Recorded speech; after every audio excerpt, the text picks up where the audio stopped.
I need that sports encyclopedia. Where you at, Steve Kim? Got Trent in the cut.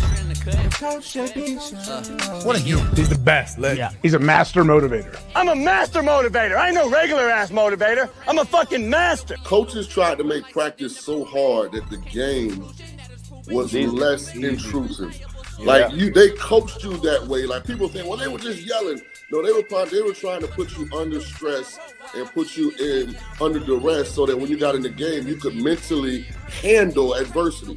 If you go through JUCO and you make it out of JUCO, you can make it anywhere. I respect the hell out of you to see that you're doing what you're doing and still doing what you're doing for real, the way you do it, man. From day one, you had the same enthusiasm. You keep the same enthusiasm, and it's fucking contagious. In my opinion, I think Shedeur Sanders the best deep ball in college football. I don't think he's. Can you just say something nice about Shedeur Sanders? I love talking ball. It's nice to connect with guys that are like-minded and just are real and genuine. And I proudly stand up next to you all. God bless America. You said belt to ass, T-Red. You got the belt around you. Smitty and Jason Brown. Coach JB Show.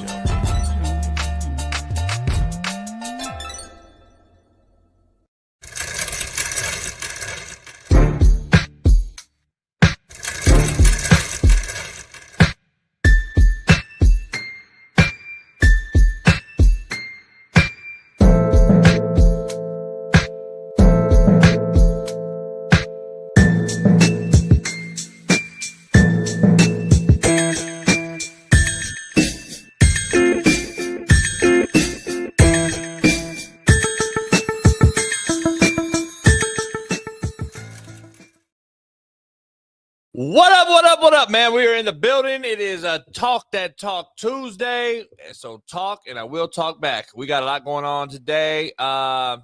We got Steve Kim joining us here in the second hour. So pound that like, subscribe, become a member, man. We got a loaded lineup today. We're going to see if we can get Coach Dave McGinnis. Oh, it doesn't seem like we will. We'll talk about it. We may be able to get him on, former Arizona Cardinal head coach, Tennessee Titans, St. Louis Rams, you name it. He's been around a long time. If not, we'll get him on this week. A lot of guys are traveling. A lot of guys are struggling with technology. So we want to let you know up front, we appreciate the patience because we got a lot of guys who are new to technology like this, as you have seen with Coach Crimmins, legendary Coach Bobby Crimmins. And as you saw yesterday, big time interview we had, man. We can't wait to get him back on. Coach Pat. So we'll dive into that, man, a little bit more. So pound that like, man. Let's dive right into it, though. This show is brought to you by BetUS as the college hoops March Madness plan that Smitty so much loves dearly starts tonight as the North Carolina Tar Heels, who I don't know why they're even invited into this plan, and West Virginia is not, but that's a whole nother discussion for another day. They begin tonight, and we're going to have our bracketology tomorrow as we have some March Madness special guests joining us tomorrow and Thursday on this show. So make sure you pound that like and head on over to BetUS using our promo code CoachJB. So let's start this thing off with a banger, man. It is Talk That Talk Tuesday, so talk and I will talk back. Don't think we would wake up. I didn't think anyways. I don't think Smitty thought or Bailey or anyone in the chat that we would wake up and having sunk a couple Iranian ships and having one of our aircraft carriers hit. Aircraft carrier Truman was hit, had to back up a little bit and move out of the region in the Middle East. But here we are. For the life of me, I still can't grasp why we are fighting over there in this fucking desolate desert wasteland that I call the Middle East. I still can't grasp why we fight over there. As we have for the duration of my entire lifetime. 49 years we've been over there.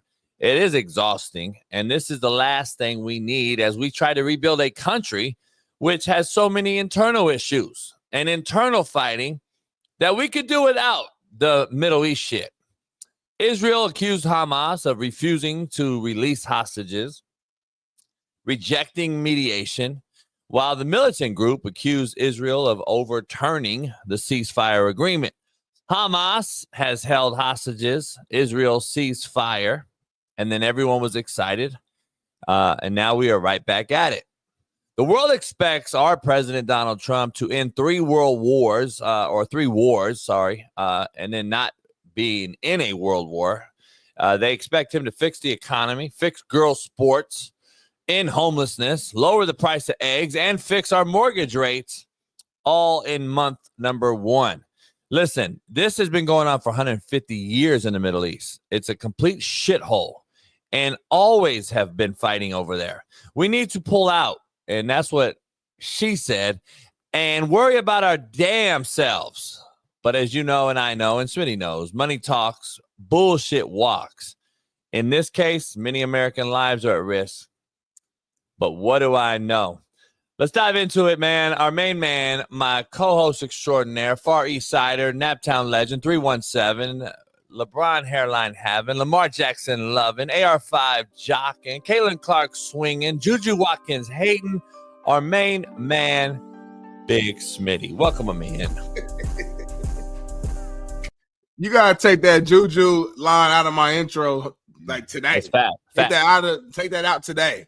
I don't want her watching this show, her family watching this show, her friends, her teammates, and they think, dang, that pull up on you too. Watch up, baby. I don't hate on Juju. I'm a big fan. Yeah, I'm gonna have her people pull you up. You don't watch women's sports, so you're actually the hater of all women's sports. I wore a Save Girls Sports shirt yesterday. You can wear a shirt, homie, talk the talk, but you don't walk the walk. Yeah, Save Girls Sports. You're monetizing off women. Actually have Save Girls Sports merch, homie. Save Girls Sports merch, homie. You phony, homie. I'm gonna call you out. You talk the talk. You're not walking the walk. What do your actions say, homie? I'm at my home. I'm gonna have Juju's folks run up on you and watch. I'm a big Juju. I'm a huge fan of yours. We don't believe that. The only thing I told JB is you have to earn saying that you're the best player in the world. I don't like when I'm small, homie. I don't understand why I'm small and you're big.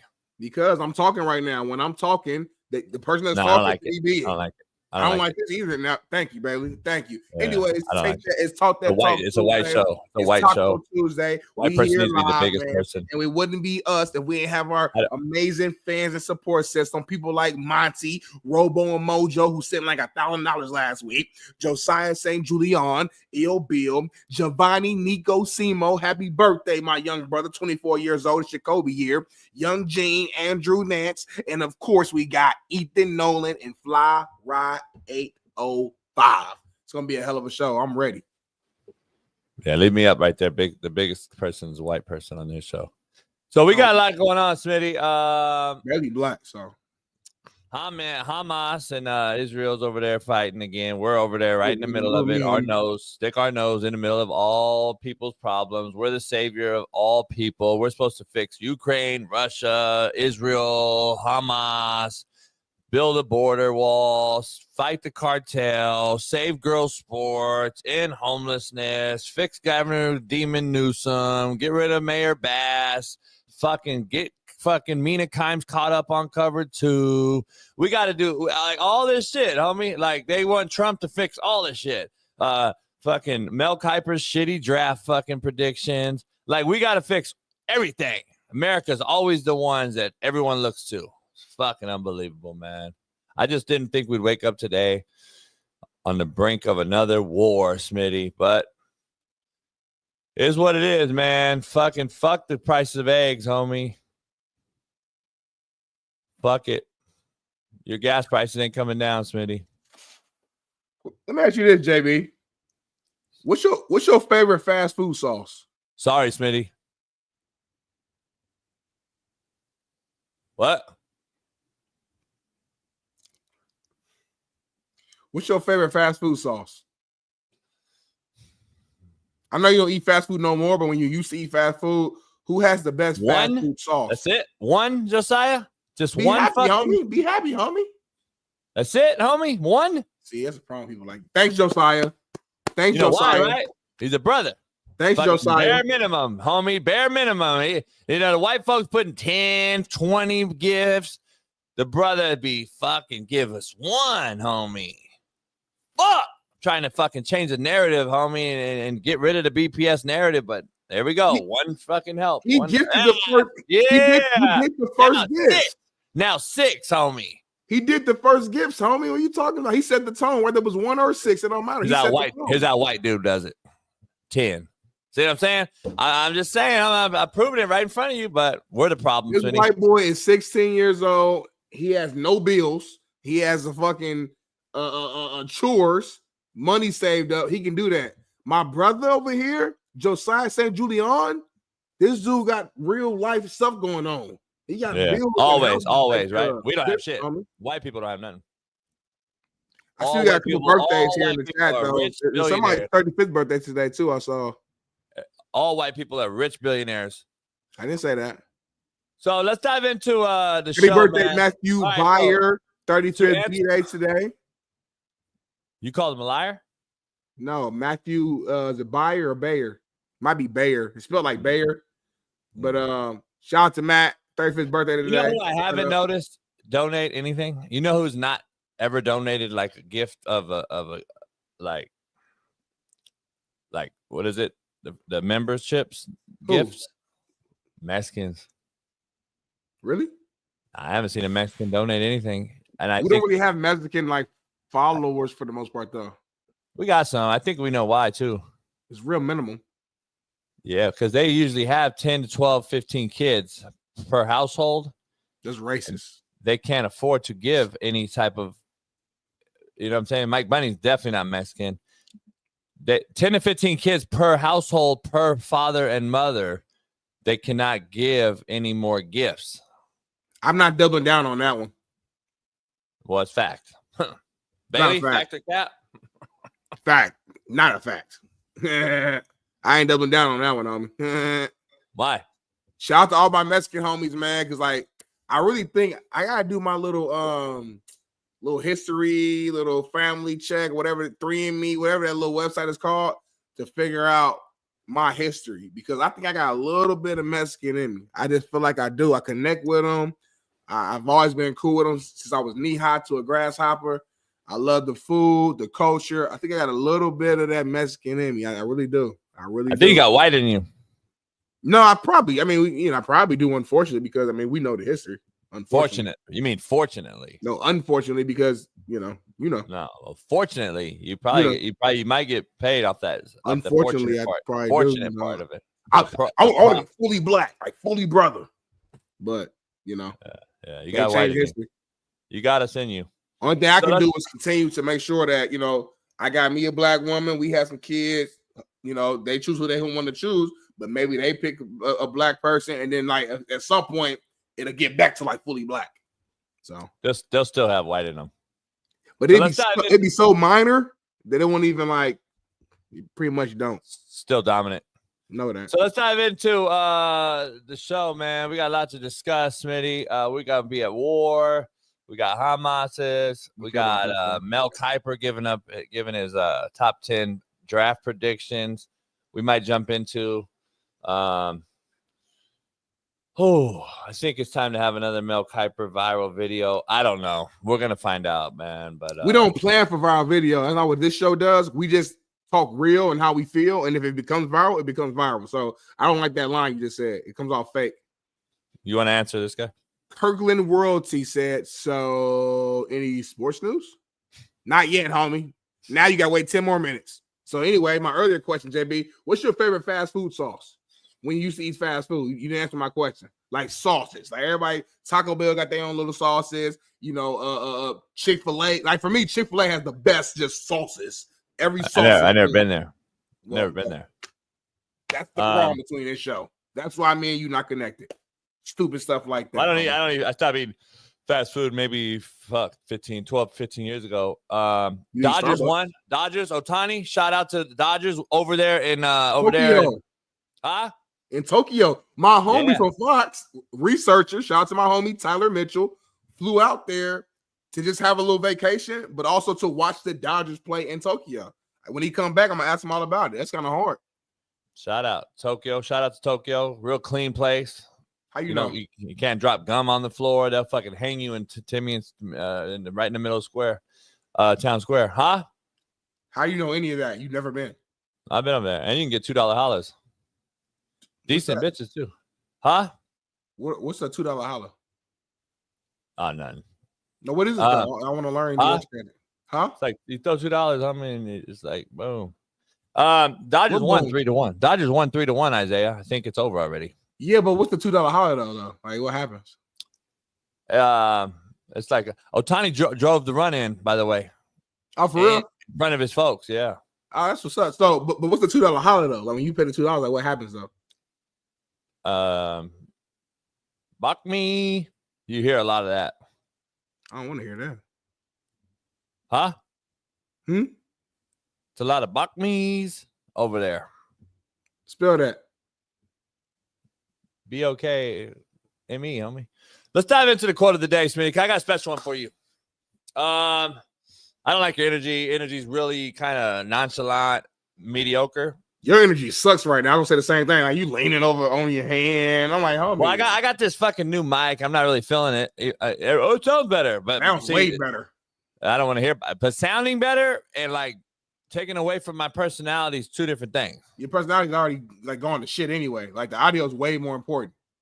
Fuck it. Let's see if it blows up then. If it doesn't blow up, then I'll fire you then. Let's do it. Let's move on. Cool. Quote of the day.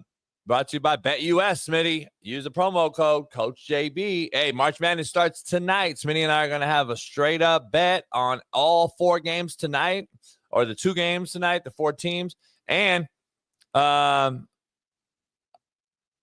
bracket. We'll be talking about tomorrow. So pound that like, subscribe, become a member. Steve Kim will join us here in about an hour. And Smitty, I got a quote of the day for you, and I got a video for you too. Yeah. Quote of the day, man. The worst thing, Smitty, about betrayal is it never comes from your enemies. Take a look at this. Oh, no. Ain't no way, homie. Just telling you, homie. Betrayal never comes from your enemies, dog. He wanted to he didn't want to fight, homie. So he gave up his own blood to the wolves, homie. He fed them to the wolves, homie. And that's just what it is, Smitty. That's what it is, Smitty. That's real life, homie. The worst thing about betrayal is it never comes from your enemy, Smitty. It always comes from someone within, dog. Someone within. I can't believe I just saw that, homie. Like, that just shifted my entire mood for the day. Because, like, it's already tough enough to be in this world and to live and to survive as an animal, as a human, no matter as an insect, as whatever you are. It's already a struggle to survive.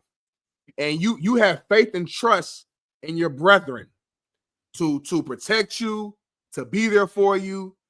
And in the midst of danger, instead of aligning back to back and fighting to the end, this man sold his soul, sacrificed his brother to protect himself. Betty, play the video one more time. The people don't understand how serious this is. This man is already surrounded by a group of hyenas or whatever. This man ran straight through them. Those are wolves, homie. Those are wolves. To protect himself. Hyena, wolf, dog is all the same family. This don't make no sense, homie. I cannot believe this. I'm ashamed to even like. All right, that's enough, baby, because it's kind of pissing me off. I'm not gonna lie to you, because this is a perfect representation of life. Like exactly what JB just said. Yeah, I don't know why you're mad about it. Homie. Why are you mad about it, then? Don't be surprised. Don't be surprised you got stabbed in the back. Be surprised when you turn around and see who did it. That's the exact same thing right there. It's a shame that this is still happening in 2025, man. Have some honor, have some respect, chat. I hope Shaun and Waffle, Ill Bill, Gene. I hope TB Truck. I hope y'all would never do this to anybody that you consider your brother. That's a who shame. Told you? Who told you about that? Looking behind you and see who's holding the knife. I think Merciless used it on Speak for Yourself like 5-6 years ago. So I kind of stole it from him. So shout out to Guess where he got it. Dog. Huh? Guess where he got it. Where he get it from? Compton? You know where. Like everybody else.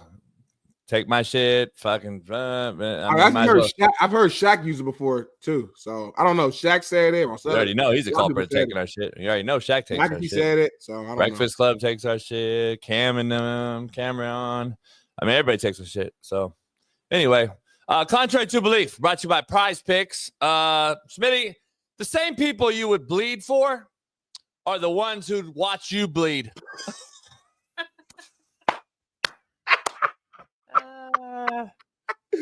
Hey, this contrary to belief's been believing. Quote was better today, though. Nah, quote was better today than it's been recently, but it still wasn't better than the contrary to belief. The funny thing is they're both interconnected. They're both in the same family, but this one, read it again, homie. Read it again. The same people you bleed for are the ones that you watch you bleed. Jason, homie. Come on. Like, I know you feel that in your spirit and your soul when you read it. It just feels different. Let me do the quote over. Let me do the quote over then. Let me do the quote. The worst thing about betrayal is it never comes from your enemies. And then you see the thing run over the thing and then the wolf. Nope. See, time out. Anytime you got to further explain, that means the quote as a standalone quote isn't hidden hard enough. Now read the contrary to belief right now. Go. The same people you would bleed for are the ones you'd watch you bleed. I fucked it up. But anyway, you know what I mean. Come on, chat. Keep it real. Keep it real, chat. Keep it real. Yeah. The chat feel me. That contrary to belief is fire. I like that way better quote of the day. Here soon, I'm about to be in the pecking order. It's not really like it's just the pecking order. I mean, contrary to belief is something like. What's the difference between contrary to belief and quote of the day? I forgot what you said. CTB. People got really abbreviating our shit like contrary to belief. It's fire. Shout to the homie Quinn. Who? Quinn. Yeah, I've never seen him in the show before. He's not a member. I'm not gonna say his name again. He's not a member. Yeah, I'm not gonna say his name no more. I'm done talking about him. Poll question, Smitty. Let's just dive right into it. Mel Kiper's came out. Mina Kimes has come out with draft prediction. But anyway, sorry to laugh. No, why are you laughing? Will Cam Ward, Smitty, be the first overall pick? Yes, sir, he will. All reports I'm hearing is that Tennessee is going with Cam Ward. I think he's been the clear-cut number one quarterback. I think we've all known that, but I know there's been questions as far as will Abdul Carter go first? Will Travis Hunter go first? Listen, Tennessee doesn't have a quarterback. They don't. I understand that they just drafted. They tried drafting young quarterbacks the last few drafts and they failed.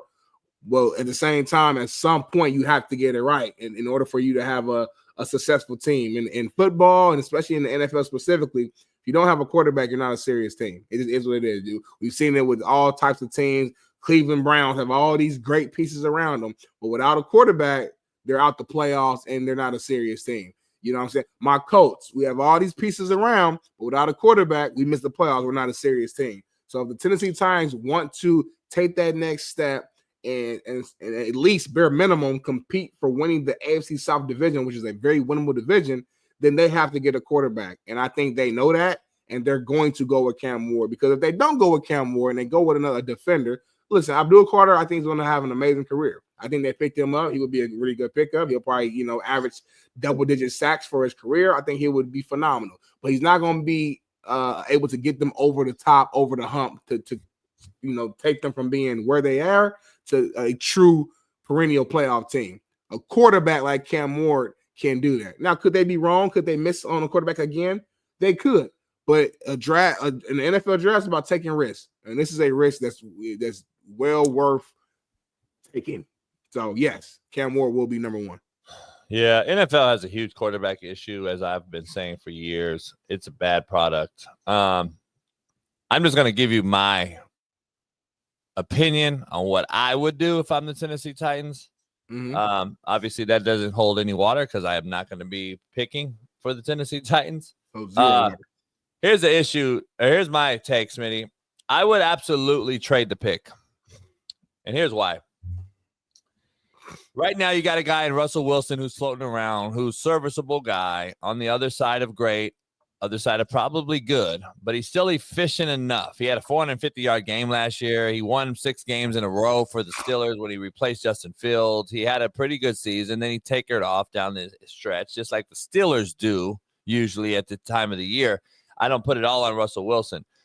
Here's my point. Russell Wilson's sitting around here, obviously waiting on Aaron Rodgers to make a decision, apparently. and he's going to follow, go opposite of him. If I'm Tennessee, why would you not go try to get Russell Wilson for a plug-and-play 1-year bridge and get rid of one and go get you some assets? Tennessee needs too many pieces. And quarterback with Will Levis, quarterback with Malik Willis, who they drafted a few years ago, it continues the trend to draft a quarterback only to do what, Smitty? You get one pick at that one spot, and guess what they do? Bust. They don't help your team. You need too many pieces. Give up one, Smitty. Find out what the league is willing to give you for that first pick. What team's willing to move up? What team's willing to move up to one and give you multiple assets? I would do that. That's just me. I'm just talking. I'm not saying that's what's going to happen. I don't think there's a franchise quarterback in this draft. So, therefore, I would not draft a franchise quarterback for number 1 pick in the NFL. There's no way. I don't see it. I don't see it either for the Cleveland Browns. I don't see it for the New York Giants. I think they need to go with a veteran guy and help their roster out and just understand that this is a season that we're not going to win, Smitty. I'll be honest. Like, tell me, please, Smitty, be honest here. Tennessee, Cleveland, the Giants, are they winning anything next year? Regardless? Giants, no. Cleveland, potentially, if they get the right quarterback. They have a really good pieces around them, good defense, good running game. But the right quarterback's gone already, right? There's no more right quarterback for Cleveland. It's either rookie draft or well, they already turned down, seems like, Russell Wilson. You got Jameis Winston possibly coming back if all things go south. And who else? Aaron Rodgers ain't going to Cleveland. There really is no one else. There's Flacco. There's Carson Wentz. There's Gunther Minshew. Gardner Minshew. Who else is there? The Falcons said they were keeping Cousins is staying. Yeah, they're paying him. They're even giving him a raise. Yeah, so he got to stay. So I hear you, man. I'm just saying, dog. I'm just saying. Yeah, I'm just saying the Browns have probably the most pieces out of those teams. Go ahead, Bailey. Gardner Minshew signed with the Chiefs, I believe. Oh, yeah, he did. You're correct. Gunther signed with the Chiefs. Gardner Minshew signed with the Chiefs. Thanks for that, Bailey. And then, but Bailey, who else they signed? The Chiefs signed 2 quarterbacks. The Chiefs signed Gunther Minshew and somebody else last week, like back-to-back days. Didn't the Chiefs sign 2 quarterbacks? I don't know. They took Gunther Minshew and goddamn. I don't know who Gunther Minshew is. I know Gardner Minshew. Huh? I know who Gardner Minshew is. I'm not sure who Gunther is. Is that like a rookie or something? Or Gunther Minshew? Yeah, homie. I don't know his name. If he was good, I'd know his name. But fuck, who took him? I don't know. Anyway, Zappy Bailey. What? Yeah, Bailey Zappy. Bailey Zappy Bailey, Roger and Zappy, Roger Zapp, whatever the name is. I don't give a fuck. All these quarterbacks' names, first of all, you picked the wrong era to have shithole, backwood, inbred names. Number one. You know why? Because you're not good enough, homie, to have those names. You're not good enough to have those names. Roger Zappy or Bailey Zappy Bailey, whatever the fuck. You shouldn't have 2 first names, because you're not good enough, homie. You're not first name good enough. I don't know, homie. It's fucked up. Why'd you say it? You got a fucked up name, homie. Roger Zappy. Right. You got a fucked up name. And then you got Gunther Minshew, whatever his name is. Gardner Minshew. Great name. Shit name. Backwoods, redneck, fucking mustache, dip. He's that's him though. That's really him. Like, he lived in like his van and all that stuff. He's really I don't know how you like him, but you mad at Ron and Gene. Gunther Minshew kicks it with Ron and Gene. I don't know if you realize that, homie. Gardner messes with black folks, though. He cool with black folks. It's a front, homie. Come on now. He plays the game, homie. He has a fucking scope. He has a scope rifle. Ron and Gene don't play the game. Times. Ron got a scope on me. Gene ain't a shooter. Gene just a troll who just don't rock with me. But Gene wouldn't hurt a fly. Ron got a scope on me at all times. I don't even mess with Ron. I don't even really say his name that much because I don't want to die. Ron and Gene employ brothers. They cool with him. They said they cool with him. So I don't know. Here's the thing. Gunther Minshew, Roger Zappy. Who else is out there? Fuck. I don't know. All these QB.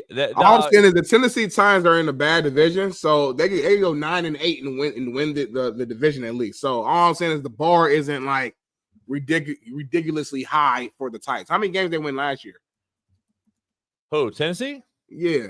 Fuck, I don't know. But listen, do you want to start with a rookie quarterback again on a team that needs so much help that you're just going to bury that rookie quarterback and ruin his career right out the gate?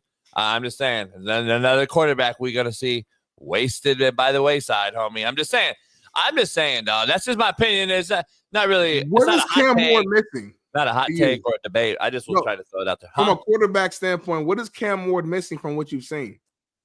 Like, just for like, why the ability to make simple plays, the ability to make layups, the ability to be consistent. He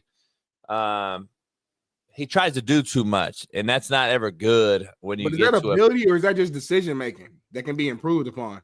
Because he has ability. He has ability. He has ability to make the simple throws. Yeah, he has ability. I don't think he's like a freak. I don't think he's like Michael Vick. You know what I'm saying? I don't think he's some crazy creature we've never seen play the position. He's not Lamar. He's not Kyler Murray. He's not Josh Allen. He's not any of these guys. Nobody in this draft is. But number one, Smitty, I'm going to give you my philosophy, and that's just mine. If I'm taking you at 1, like, you got to blow my fucking shit away, homie. Like, I got to be really blown away by you. Like, and there's just no way that I'm taking this guy 1 on a professional organization that has holes. Now, listen, we took Michael Penix last year, right? Right. And it's like, we got Penix, and everyone was like, oh, shit, you just signed Kirk Cousins. Made sense, though, right? It ended up working out. It makes sense. We're going to come to that. If Michael Penix ends up being the guy, we're going to come back to that GM who took a lot of heat last year in 5 years and say that was the best fucking move. I loved it at the time. Yep. But I agree. I think Atlanta, again, in a bad division, right? There's another bad division who took a quarterback similar to what you're saying. Mm-hmm. I think it worked out. I don't know if Tennessee can afford to take a guy. They don't have a older guy there already. See, that's the difference in my opinion. You could take Cam Ward to a team that has, let's say, had a guy that's on the other end of his career that he can sit there and learn from. And he don't have that guy. Who's going to learn from? Will Levis? I don't see it, man. I think you should trade the pick. I think you should go get a fill gap quarterback that's available, an older guy, and let Will Levis continue to mature, and then go get you some assets. I think the Tennessee Titans are a couple years away, dog. Like, they're not just a Cam Ward away from winning the fucking Super Bowl. Come on, no, but that's not their goal. Their goal is to just tremendously improve, try to compete for the division, try to make the playoffs. Like that. That's their goal. They're on the Super Bowl next year. Yeah, but recruiting board, you're not understanding my point here. You're not one quarterback away. You just said it. So why am I going to take a quarterback on a team that has 1,000 holes who's not a generational talented quarterback? Why? Why did Washington get Jaden Daniels? He's not 20. What do you mean? I'm why? Ask the question. Jaden Daniels is generationally better than this guy. Are we saying that now? That's not a no. That was. I'm saying. Were we saying that draft day he was generationally like? I didn't I? What do you mean, There's video. Shaun King and I both said. No, there's video you saying you would have picked him over your boy Caleb Williams. Caleb Williams. For sure. Yeah. There's that video that.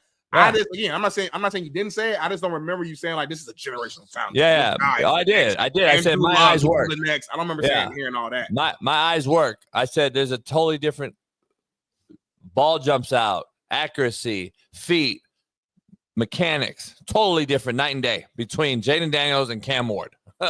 I'm be honest. Let's be honest. It's not even close.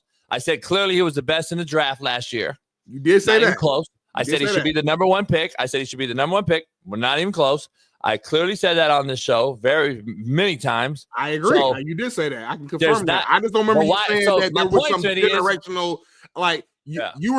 You were not in love. You was not in love with the quarterbacks last year either. I'm gonna be real with you. No, I'm not. I wasn't. No, I'm not. All I'm saying is I do not recall you. And please, if there's a clip or to check, please call me if I'm wrong. I'm wrong. I don't recall at that moment. Yes, you had them as the best option available. Just like this year, you have Cam Ward as the best option available. But I don't remember you saying Jaden Daniels was going to be like this was a shoe in. He's guaranteed generational talent. Andrew Luck, Payton, I don't remember you being that high, but maybe I'm wrong. But my point in saying all that is we don't know what Cam's gonna be. We don't know. Like we didn't know. We believed in CJ Stroud for sure, but we didn't know he's gonna be that good initially. Yeah. We didn't know that. Well, here's the thing. I said he is generational talent. That's why you take him at the number 1 spot last year, Jaden Daniels.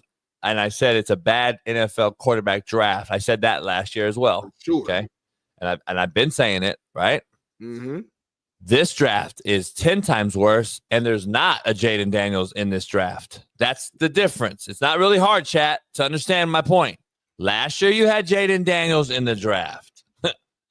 This year, you don't have Jaden Daniels in the draft. It's not really hard. Don't need to yell about it. Don't need to prove my point. It's real fucking simple. I know what I'm talking about when it comes to this quarterback shit. Jaden Daniels last year is not close to anybody in this draft, okay, people? Plus, this draft is even worse than last year's draft.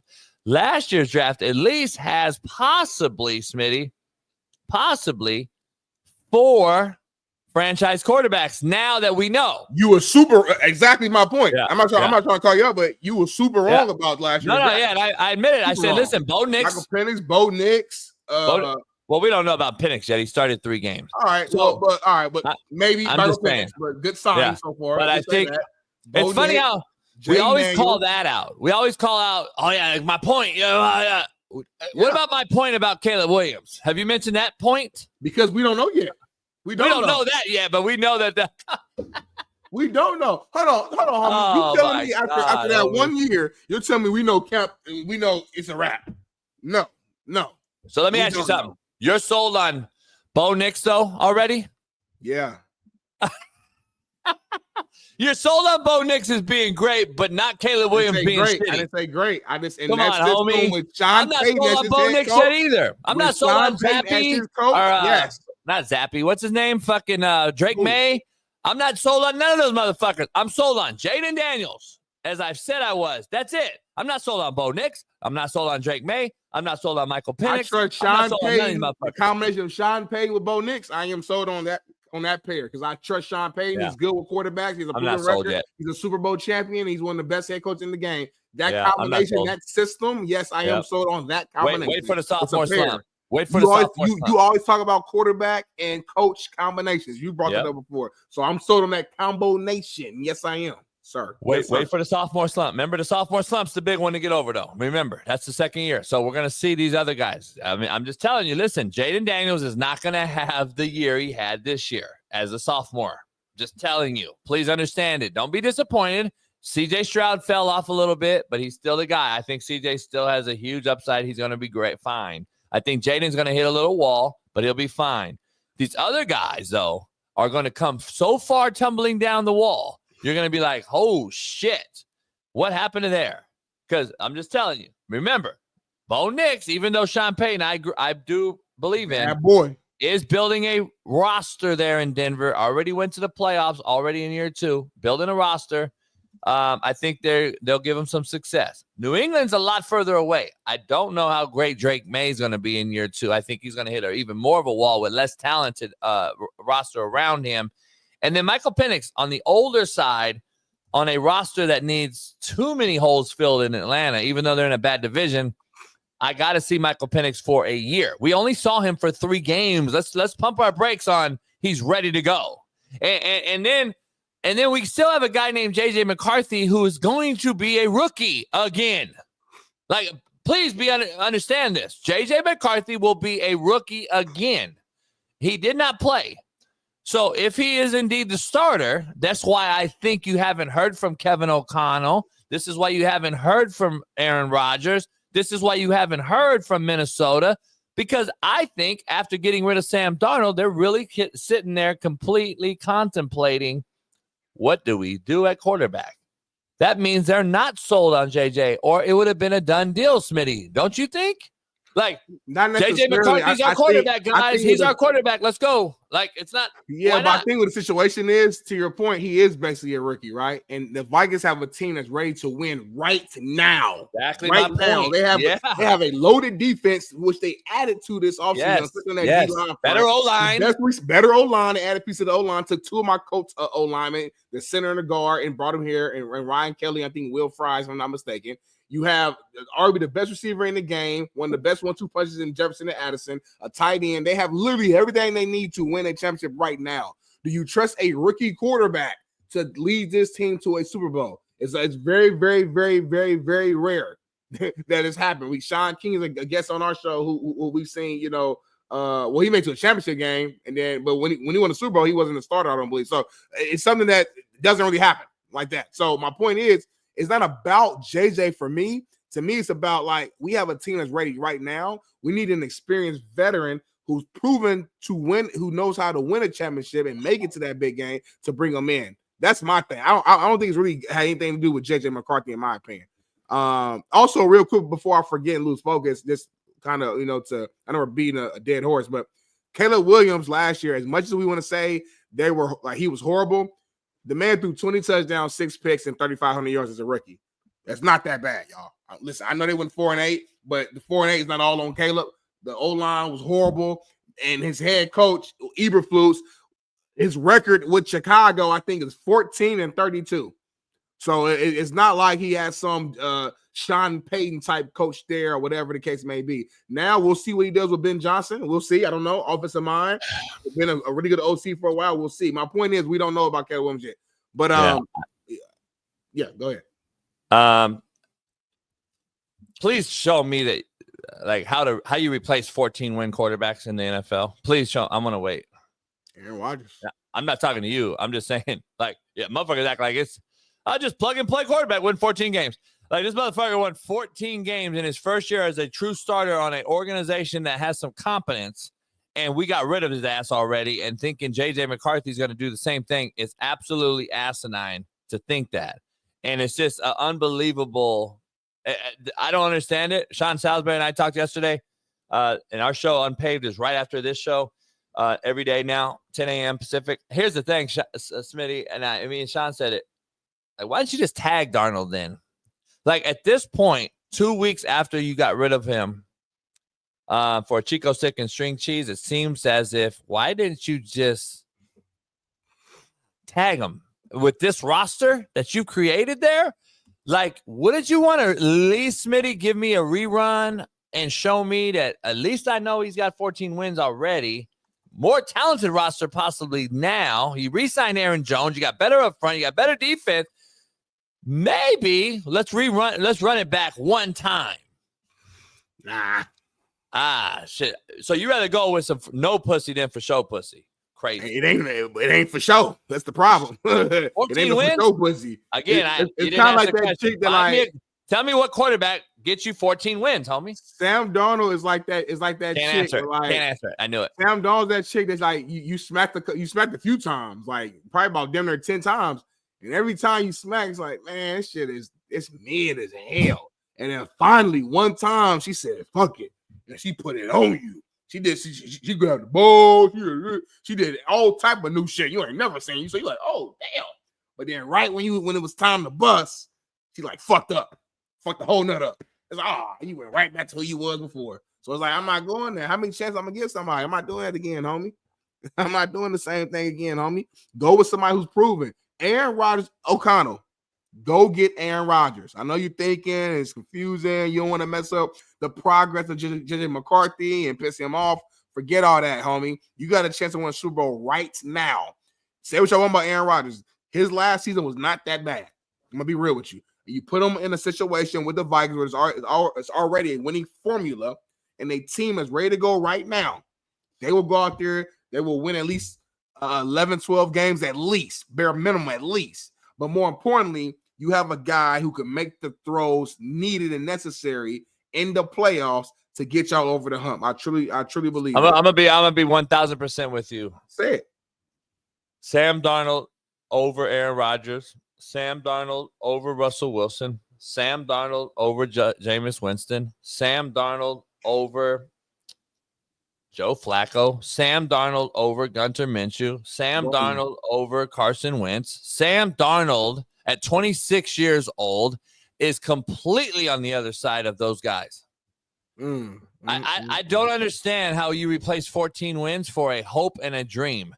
I hope I didn't dream to get Aaron Rodgers. Guess what? It's March 18th, homie. It's a week after free agency's closed, and you haven't got a quarterback. That's yet. on them, though.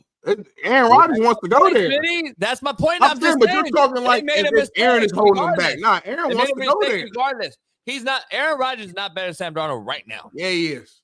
More talented when he He's came out the womb. He's better. More talented when he came out the womb. Yes, he's better. Right now, yes. About to be 42. He'll be 42 years old if the Minnesota Vikings, and that's where Aaron ends up. Let's say, are heading into the playoffs. Let's say if they make it, because the last 2 years, Aaron Rodgers also went to a super loaded roster, and guess what they did?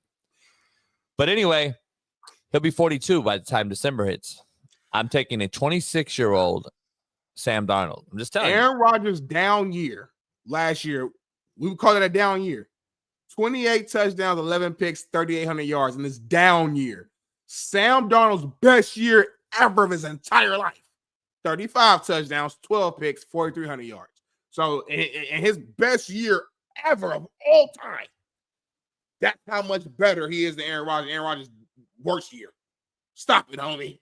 I'm going Aaron Rodgers. Prove my point. I'm going Aaron Rodgers. Hold on. To your point, Aaron Rodgers did that with the Jets, homie, who you give Sam Darnold a pass for because you said the organization was so shitty. So you don't even count those years, homie. I'm Sam Darnold when he got drafted too. I think you just proved my Aaron point. Rodgers with the Vikings. What you think they're gonna do over there? You did not sound very macro. You sounded very micro. Like you sounded. It actually sounded really dumb. You sounded really dumb on that. I don't hear nothing you're saying right now. So everything you're saying is just like doing this. Do you know Sam Darnold is 26, and that was his first real starting season? I don't want to care about no wham. I don't want to care about no 26. You're a grown ass man. You gave me better stats, right? You know you gave me better stats than Aaron Rodgers, right? Yeah, his best premium year with a better organization, and he was this much better than Aaron Rodgers, who had a shitty organization, head coaches moving around, defense that was overrated, and they didn't play well at all. It wasn't all on Aaron. An old-ass O-line with fucking, what's his name, Darnell Smith or whatever, all these old heads who used to be good. Stop it, homie. It was night and day. It was night and day. Thanks for proving my point. And Aaron Rodgers was still out there throwing that thing around. Hey, anyway, let's move on to our final thing. Shout out to Smitty for proving my point on this show. Moving to the next topic, man. Deion Sanders is trying to face another team for Colorado's spring game on ESPN2 on April 12th. Is there a video, Bailey, or just a quote? We got the quote right here. Okay, let me keep rolling. He said, Why ESPN2, though? Why ESPN2? He said, it's a spring game. He said, I would like to practice against someone for a few days. ESPN. Then you have the spring game, and I think the public will be satisfied with that tremendously. Coach Fran Brown of Syracuse said, we will come to Boulder for 3 days. I absolutely love this. I don't know why this rule hasn't been in place for years. It makes sense. It's just like what the NFL teams do in training camp. It's even what we did in high school. In high school at Warren Central, we would have a summer camp every single summer. We have multiple teams would come in. East St. Louis, which JB don't know nothing about. It's the hood. They come in during my time in high school. One of the better high school teams in the area. Always got D1 players everywhere, left and right. They come into town, and then it was another team. I'm having a brain fart. Jimmy G went to this school though. They would come into town, and there's always 3 teams, and we would compete all week long. We practice together, do one-on-ones together, and then we would scrimmage at the end on the last day. College should do the same thing because, as Deion alluded to, spring ball, man, it gets monotonous, man. At first, you're excited because it's your first contact in months. You know, all the little trash talk amongst your teammates. You've been talking trash. Wait till I put the pads on. We gonna see, and it's fun. But after like the first week and a half, it's like, all right, man, we doing the same drills, get the same people. I know my teammates so well. I know all their strengths and weaknesses. They know mine as well. So it's like, how many times is this push pull going to work against you? How many times is that drop step going to work? How many times is this play going to work before I know a screen is on the way, coach? It's like we know each other too well to where you feel like you're kind of hitting a wall. Doing this, it brings excitement. You get to really see who you are going against another grown man from another team who don't care about you. Let's be real. So it's just a different intensity. I love it. I love it. I love it. And I hope they can do it because I will tune in. Did you just break down what a fucking scrimmage is? Did you just act like scrimmages just got fucking invented by Deion Sanders? Please tell me you didn't say that. Please tell me you didn't say it. Please, Jesus, baby Jesus. Please tell me Smitty did not just break down a scrimmage as if it's brand new and we've never seen one before or heard of one. Please tell him that people have been trying to do this for 30 years, Lord. Please tell him that people have put in this proposal to play spring games against each other for 30 years, Lord, and the NCAA shot it down. But now that the NIL and the transfer portal and the most fucking weak era of college football history is now available, and then Deion says it, now it is the gospel. Please, Lord, tell him that the scrimmages have been thrown out there for 30 years, Lord. Please let Smitty know this. Please tell Smitty, Lord, that we understand what a scrimmage is. That we've been doing scrimmages in this fucking league and world for fucking since I was fucking born, Lord. Please tell him what the scrimmage is and why other people play other people, Lord. That Smitty just eloquently broke down the push and pull, going against another human, another team from East St. Louis comes over and plays us, and that's another team, and it's different players. And please, Lord, tell him that's what a scrimmage is. In your name, Jesus' name, amen. That prayer did not count as void, Lord God. I'm gonna reverse the prayer, and God, I'm gonna ask you to please forgive my co-host for disrespecting you, for cursing multiple times while praying at the same time. Although we know he was trying to joke and trying to be funny. Number one, it wasn't funny. Number two, I didn't cuss. It still was disrespect. He said the F word 3 times in a row in the midst of a prayer talking to you, God. We know you. We give you the highest honor. We would never disrespect you in any shape or form. But I'm reading his heart, and I know his intentions were pure. And I think you know that. I know you know that as well. But just to be sure, I want to just make sure that we please forgive my friend here, my co-host here, and you protect this man. Do not punish him for his wrongdoings, Lord God. And also protect him and don't punish him for coming at your son, who you know does nothing but push out love and goodness into this world. And people like my co-host tend to hate on that and want to spew out hate and negativity, even when I do break down things in such an eloquent way, Lord God. So we're just coming to you today with peace, love, and thanks and thankfulness for another day of good health, good wealth, and opportunity, Lord God. We love you. We thank you. In Jesus' name, pray, amen. That's a real prayer, homie. That's how you pray for real, homie. That's when you really grew up in the church, homie. Not no fake church like you did. You ain't been in church for 30 years, homie. You ain't talked to God in 40. Don't play around with my God, homie. Continue. You know, Adam and Eve and Mary were all cheaters. And they fucked around on each other, and they cussed, and they drank wine. The hypocrisy is unbelievable. Homie. You guys really think like God didn't invent cussing and fucking? And you do know Adam and Eve got punished too, right? For the wrongdoing. No, we got punished. They didn't. They didn't. And them getting punish humanity, homie. yeah. You don't want to dive into that. Anyway. Hey, Mary had a baby. The motherfucker don't even know whose it is. Anyway, so listen, let's go into conception. Anyway, you're the biggest Deion Sanders hater. Maximum professor. That was fucking. You're the biggest Deion Sanders hater. And at the end of the day, Deion, it takes someone with a certain voice and power to make things come true. I didn't say he was the first person to bring this up ever. You never heard those words come out of my mouth. But Deion has the power, influence, platform, and also it's the right era to where he can potentially make this thing happen. Shout out to him. You as a coach should love this. You should have nothing negative to say about this. If you're the competitor that I thought you were when I used to watch the first few episodes of Last Chance U, I never watched the whole entire series because I'm not hanging on your ball hairs. Watch a couple episodes. You seem like a competitor. I thought you were a competitive coach. The way you yelled at your players and yelled at the opposing team, and I know you got you beat up the other coach. Like you did a lot of good things. Like I think you're a competitor. So my thing, if you're the competitor I think you are, you would love this, homie. But maybe you're not. Maybe all that was for TV. Maybe it was phony. It was fake. Maybe your history isn't what I thought it was. And maybe I'm just disappointed right now. I'm a dog. I love competition, homie. I love when the other team came into the field. We trash talking, doing team jacks and warm up. That's what I love. So if you don't love this, you got a problem. That's really on you. But go ahead. I'm done talking.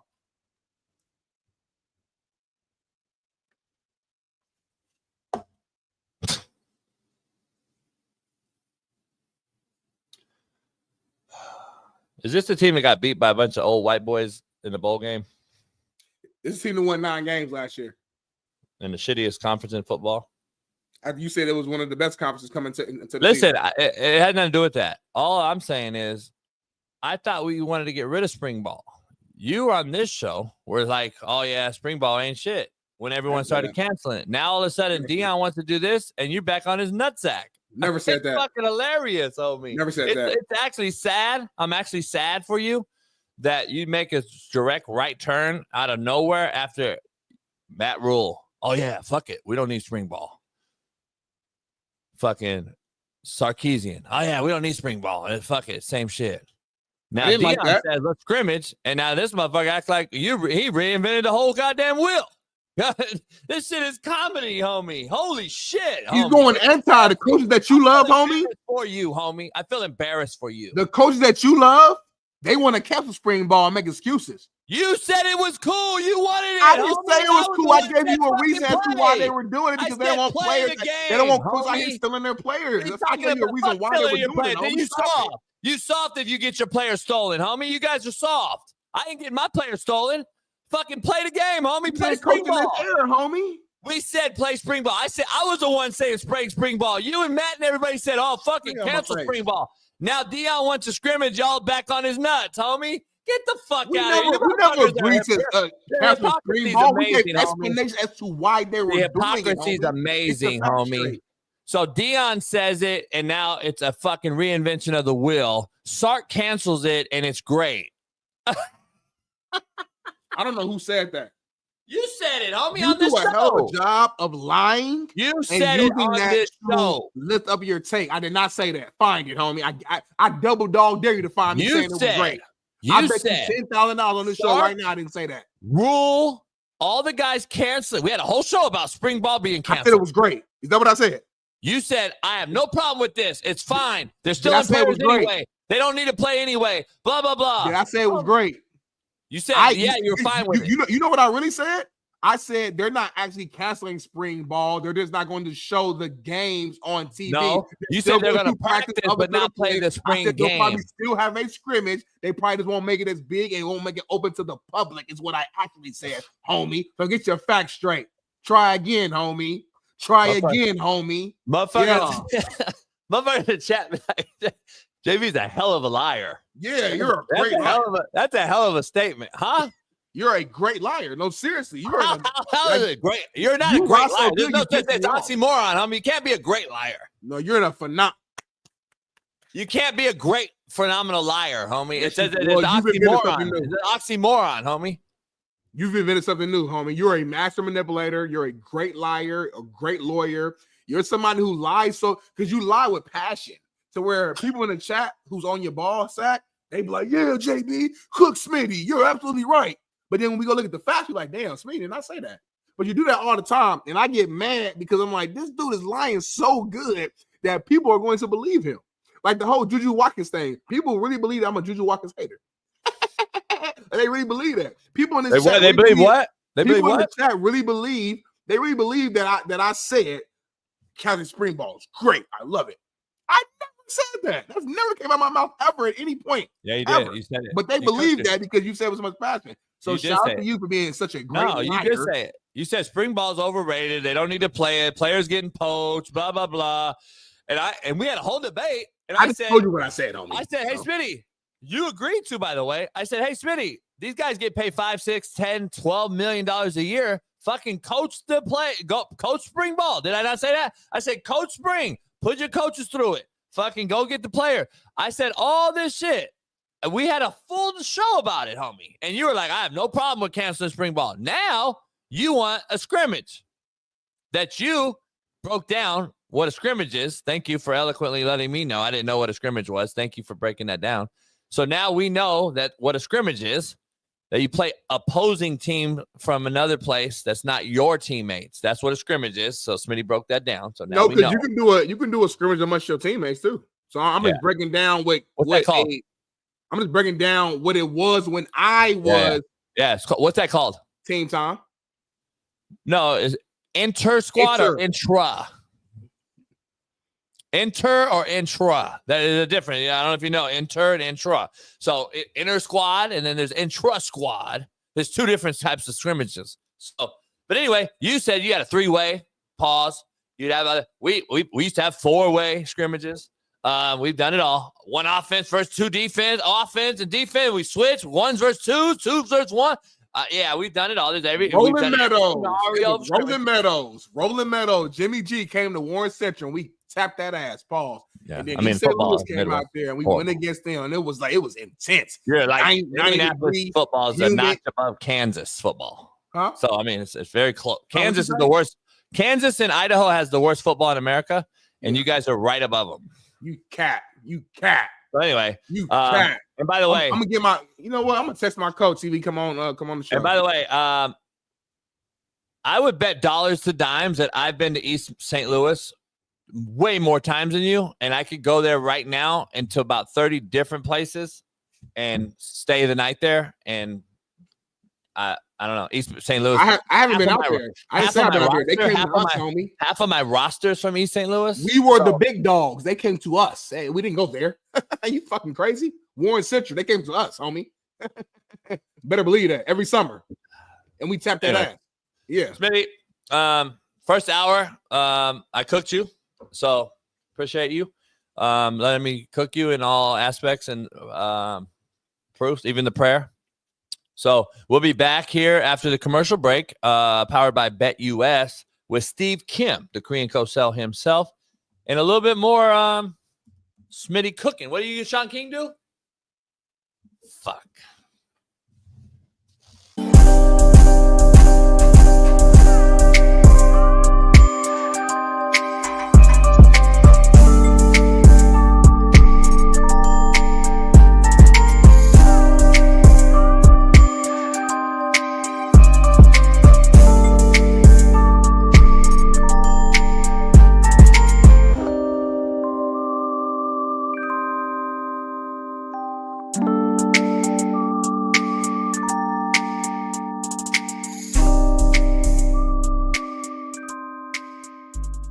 Rodgers walking around with a fucking blankie on a beach. Oh, I didn't see this picture. Is this real, homie? That's real, homie. What do you think he listened to it in his headphones right now? Fucking like.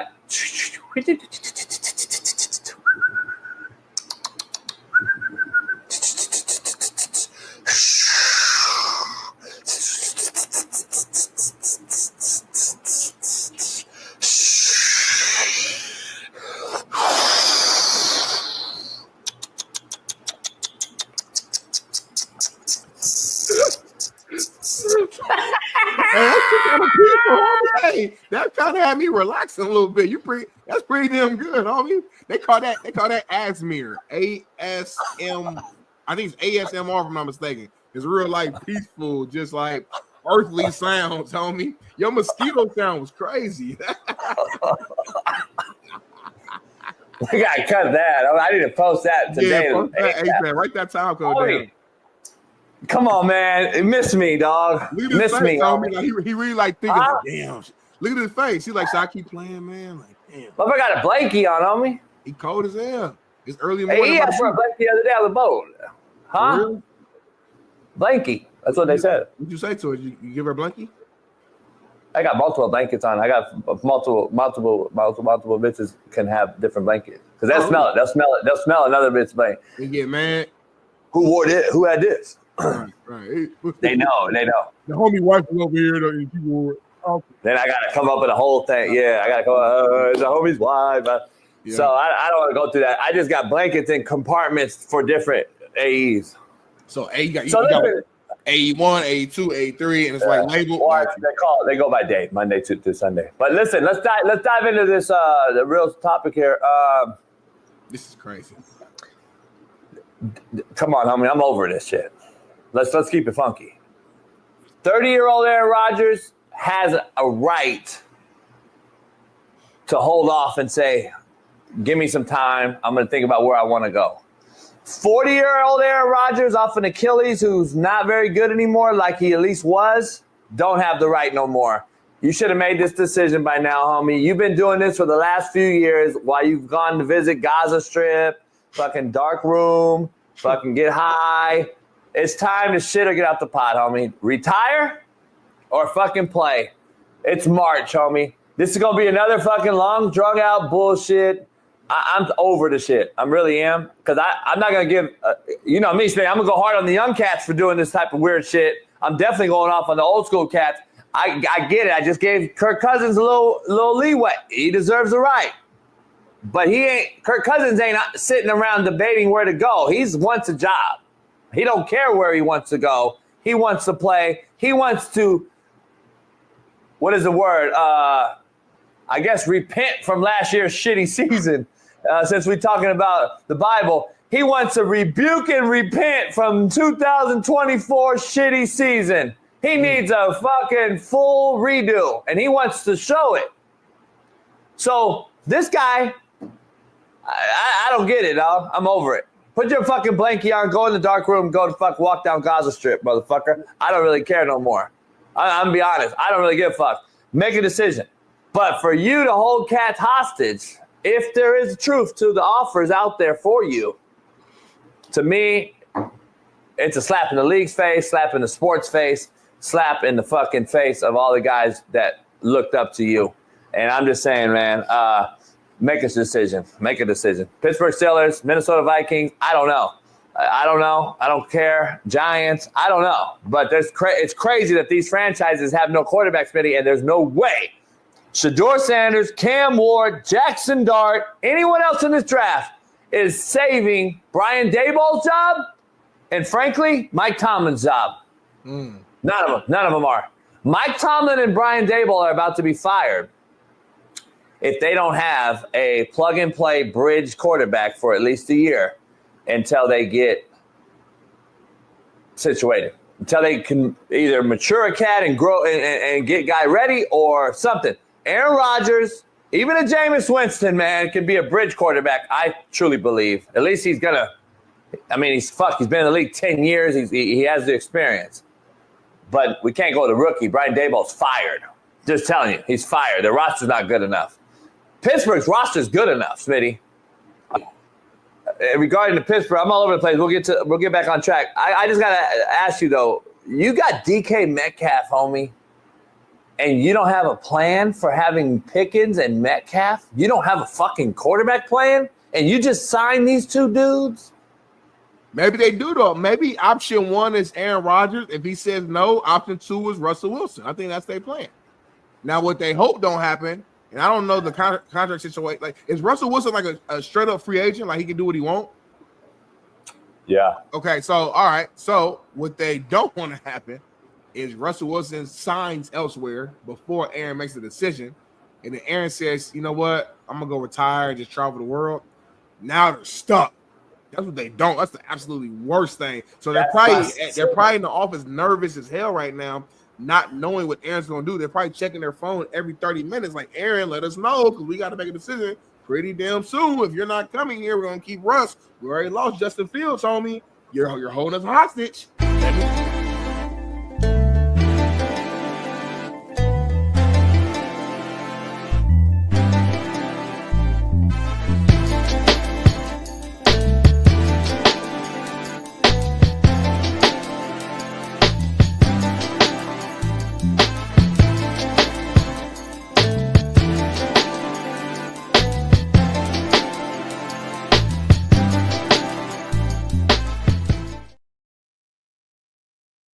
Yes, sir. We are back in the building. Keep Smitty small. Yeah. Hey, you know Happy Gilmore 2 is coming out on Netflix, man. Yeah, I already watched it. July 25th. Adam Sandler, man. Yeah, I already watched it. The second one? Yeah.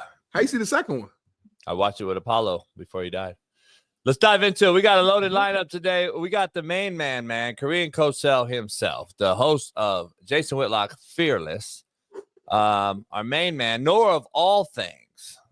Crouching Tiger, Hidden Gem, 3 Knockdown Rule with Mario Lopez. You can find him all things boxing. Our main man, Steve Kim, joins us. Yeah. Good morning, Steve. Happy Tuesday. Hey, we've had some legends on, Steve, but I found out over time that the older you are, the less technological soundness you possess.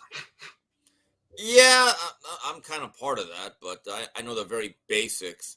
Everyone thinks I could turn a watch into a VCR. Shout out to Reggie White, but I really can't. But, yeah, as you get older, you try to keep it as simple as possible. It's still the best way.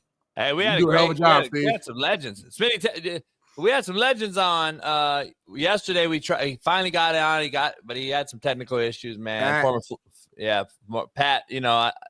Former Florida State, DePaul, great legendary coach Charlie Ward and Bobby Sura and all these guys, and Sam Cassell, and then we had Bobby Crimmins, the great Bobby Crimmins. I used to watch crouched down on the side. Steve, you and I would come home from school and watch Bobby Crimmins coaching hard on the side. We used to know the rosters and shit. We used to know who played at Syracuse and Georgetown, and the Big East was now the SEC, and the ACC was the Big East.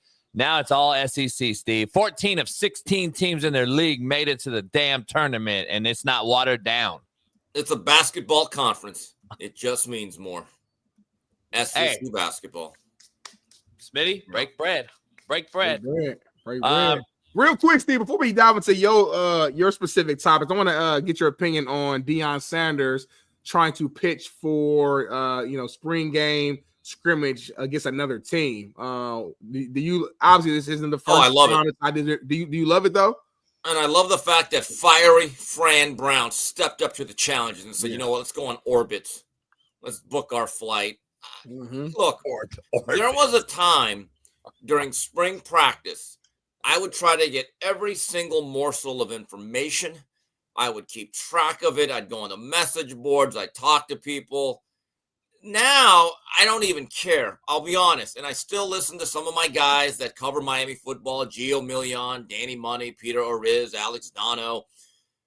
But the reality is, though, Smitty, the guys that are on the practice field right now, and I believe Miami resumes today, day 4, that may not even be your team.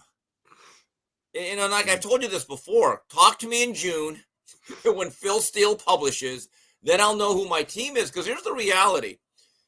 It used to be that I would look at certain positions saying, hey, we're not really deep here. Boy, I hope this third-year sophomore makes a jump.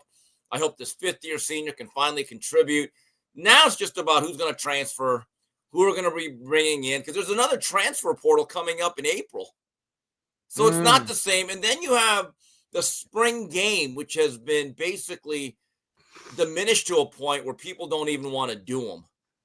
Right. And now I'm like, wow. So what is there for that? Because that's really for the fans. It really is. It's not a real game. It's for the fans. You try to sell some season tickets, try to get some good publicity, try to create some buzz. And I give Deion credit for actually trying to evolve this thing and move it forward in a way. Look, if we are going to be in college football, professional football, well, you might as well just go all the way. And like teams practice all the time against each other during the fall camp in National Football League. And in high school, they have jamborees where they'll bring 8 teams together for a weekend and they all kind of intermingle. College football, if you're going to evolve this thing the way you have, and someone say devolve it, you might as well just go all the way with this. Yeah, I agree. 100%, man. So kind of staying on the college football wave, Charles Huff says that he's actually not focused on building a team right now. To your point, Steve, said he's focused on building an individual since some players will actually transfer. Let's check this out. I tell you guys this, but it's probably good information for you guys to write. We're a little bit different. We're not into building the team yet. This first phase, the way we talked about it with our guys, this first phase, we're into building the individual. We're not into building the team yet because the reality of it is some of these guys won't be here. It's just the reality of it. It's not a negative. It's just like in the NFL. There's free agency. There's some guys on teams that are going to have to move on to other teams. Here, once we evaluate holistically, and I'm not just talking about, hey, he can run or he can't run. He can't go to class every single day. He can't prepare for practice. He can't manage himself by showing up on time. Or he's a great player that doesn't fit in these schemes. It's the reality of it. So there's still going to be a shifting of who is going to be on the team. What's your thoughts on that, JB? Well, Charles is on a new team, though. He went to a new program. He was at Marshall, now he's at Southern Miss, correct? Yes. So I get it. This is his first few months on campus, and he's in the process himself. He may not say it, of weeding guys out. Who do I even want to coach? And then he has to figure out who's going to be here, who wants to be here, and who we can bring in. Charles Huff is being very, very honest about this whole situation. Hey, Steve, and Smitty, if I told you if anyone on the team misses class, you will miss a game. and you go ahead and miss class, how many of those players are you really going to trust to go into camp with? See, that's my point. Yeah. That's why. But here's the problem. It's not about class no more. You can't hold it over their head no more like we once did. Now it's about money. So, like, that's why this student-athlete shit needs to be taken out. It needs to be removed because Charlie Huff's figuring out who's really going to be on that roster. Arizona State and Kenny Dillingham did it. He's done it pretty well the last 2 years. First year he struggled. Last year he goes to the playoff. And they don't really have a huge influx of leaving and coming in. They're making a lot of strides with guys who want to play at Arizona State. I think Huff's the same way. What he did at Marshall, what he's doing here. You saw that whole roster left Marshall when he left. Yeah, remember so that. like, Yeah. So like that's the thing. I think he's building relationships where a lot of guys just aren't anymore because it's so hard. And I think you have a better shot, Steve, to make build a relationship and instill a culture at a place like Southern Miss or Marshall than you do at a place like Alabama or Texas right now. And the reason I say that is because these guys are competing against bags of money at Oregon, Texas, Ohio State, Georgia, versus these guys who are really competing against culture and who wants to play football. I think there's a huge difference in the Power 5 level and then the Group of 5 level. And I think you can still create a culture at the lower level. But here's the reality for your program like Southern Miss, which has consistently sent in NFL talent the last 25 years. They'll have a few guys drafted. Brett Favre went there. You look at the NFL alumni list of Southern Miss, they've had some real players. And if they get a guy that blossoms, that let's say at age 17 was a 2-star, 3-star, but then suddenly grows 3 inches, adds 2 steps to his 40, and then suddenly becomes much stronger and looks like, wow, he's a breakout. The reality is he's going to get poached by his 3rd year. So You're right. I think the mass exodus of players at a Southern Miss may not be as prevalent, but when you have that blue chip diamond in the rough that develops, trust me, you are now fighting for your life to keep his services. And that's why the class thing's so over. It's over. It's such a joke now because let's be honest. All spring, to Steve's point, I got this roster, and I'm preaching what? Go to class, don't miss meetings, be on time to everything, weight room, and then the kid leaves for a bigger bag to go start that all over at a new place, and I got to bring another kid in June to do that over again with. Yeah, it makes no sense. It's got to be. So let me ask you this: at what point do you feel like coaches today should really start building the culture of the team? Because if it's not now, because of the points we're talking about right now, what's the point? Is it post June? Is it like it's not the team? You don't build a culture with the team. You build the culture within the organization and the infrastructure of those walls, those confined walls. That's where your culture is. So whoever comes in those walls is part of this culture. Right. You're not putting it's Darnell Smith, not a part of the culture. The culture is Southern Miss. This is what we do at Southern Miss. You're either part of it or you kick rocks. I don't know if we can do that anymore at Texas, Oregon, or any of these other places due to the bag of money. Let me just say this. If you're going to bring a player in, and look, Miami's in the NIL game. They're a player, okay? Right. The issue that I think a school like Miami has that has not had the success the last 20 years of Alabama, Ohio State, Georgia, Clemson, is that if you're only getting a kid because of the NIL, you are playing with fire because that kid will take that money and he'll count his days down until he wants to go to the school he really wants to go to. Yeah. I think no matter who you are, you better look at that kid and think, does he still actually want to play for us? That if there was no such thing as NIL, would he still come to this school? If you are just recruiting and attracting kids because of some money, you are really, I think you're playing that dangerous, slippery slope. Because as soon as that first year ends, they're like, okay, my obligations are filled. It is. And with the transfer portal, there is no sitting out anymore. You don't have to pay back the money. I've said for at least 2 years, we need to go to multi-year contracts. Yeah, and I would also make it, you only get one transfer. The second and third transfer, I think there should be a rule that you have to sit out. Yeah, that too. And Shaun Salisbury and I talk about it every day. You got it. Like you mentioned it before on this show, Steve, and we've always talked about it. I've mentioned it with Whitlock. The salary cap needs to be implemented immediately. I'm just telling you, that's the only way you're going to save this shit. Because, and also, I don't know if you heard, man, it's what Bailey, I don't know his name. We put it on Shaun's show yesterday. He's the head coach in Nevada now. God damn it. Indiana, Alfred. Yeah. Steve Alfred. He came out and said it great. And he was like, look, man, this ain't what college sports were intended for. He goes, we are paying guys based on what we think they're going to do instead of paying guys what they do. And this is a hell of a thing real quick. I don't know if we could play it. Me and Whitlock talked about it. Yeah, you saw it. Okay, we don't need to show it. But yeah, it's a hell of a – you go watch it, Smitty, if you haven't seen it. But Steve Alford speaks about it, and it's like, man, this is what we're turning college sports into. JB, you talk about Kenny D. Dillingham a couple times after the Arizona State games would flat out at the press conference say, hey, guys, and you have a T-shirt on with the Sun Devil Collective. And collective basically means that's our salary cap. That's our war chest. And he flat out said, hey, guys, you like this winning? You like what we did? Donate to this. Yeah. You want to keep these guys? Donate right here. It's the most honest recruiting pitch there is. People may not like it, but that's the business we're in nowadays. Yeah, it is. It's just crazy how this whole thing is like turned around. It's completely different. The recruiting strategies, I feel like, isn't like it almost.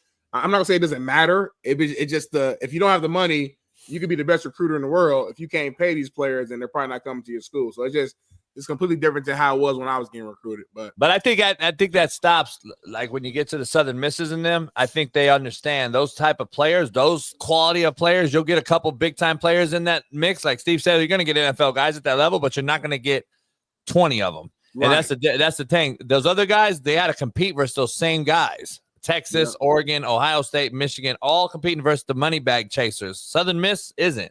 They're chasing after more of a culture guy that wants to play football and get some fucking film for the draft. Like, that's what people don't understand. The eye in the sky still don't lie. I don't give a fuck what level you play at. Time helps. Look at Bo Nix. He only played 12 years in college.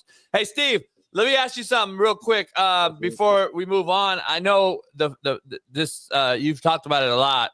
The poll question was, is Cam Ward going to be the number one pick overall? I'm not high on this draft at all. Of course, I think it's the worst ever. Last year's draft, I wasn't very high on. I said Jaden Daniels was clearly the best quarterback in the draft.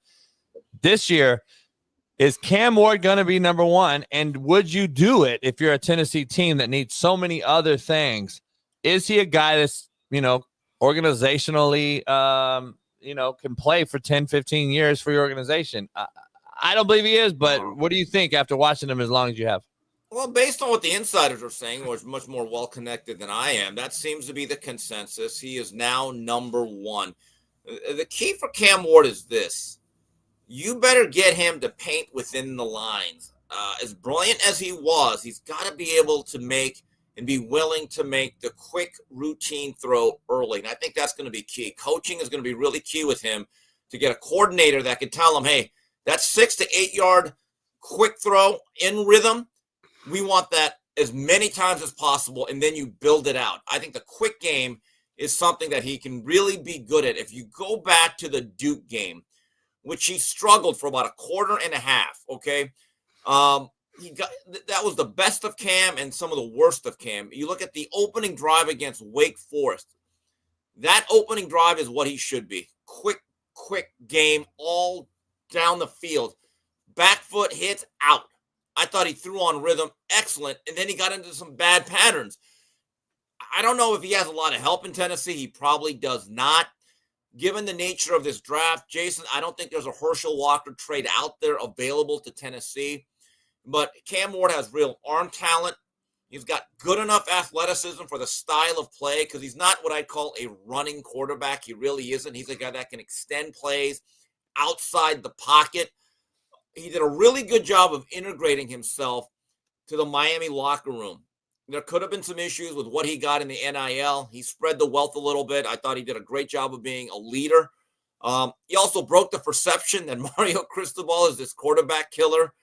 I like Cam Ward. Is he the phenomenal, can't-miss prospect like a Troy Aikman, John Elway type of guy? Probably not. But in today's game where you run a lot of spread, and you run it out of shotgun, and you could do some up-tempo, he fits. I think by far he is quarterback one. The question is, in your view, is he the type of guy you take at number one? I think that's the question you have. I think that's a fair one. But again, get him in rhythm within the quick game. That should be his number one goal in his rookie season. He'll be okay.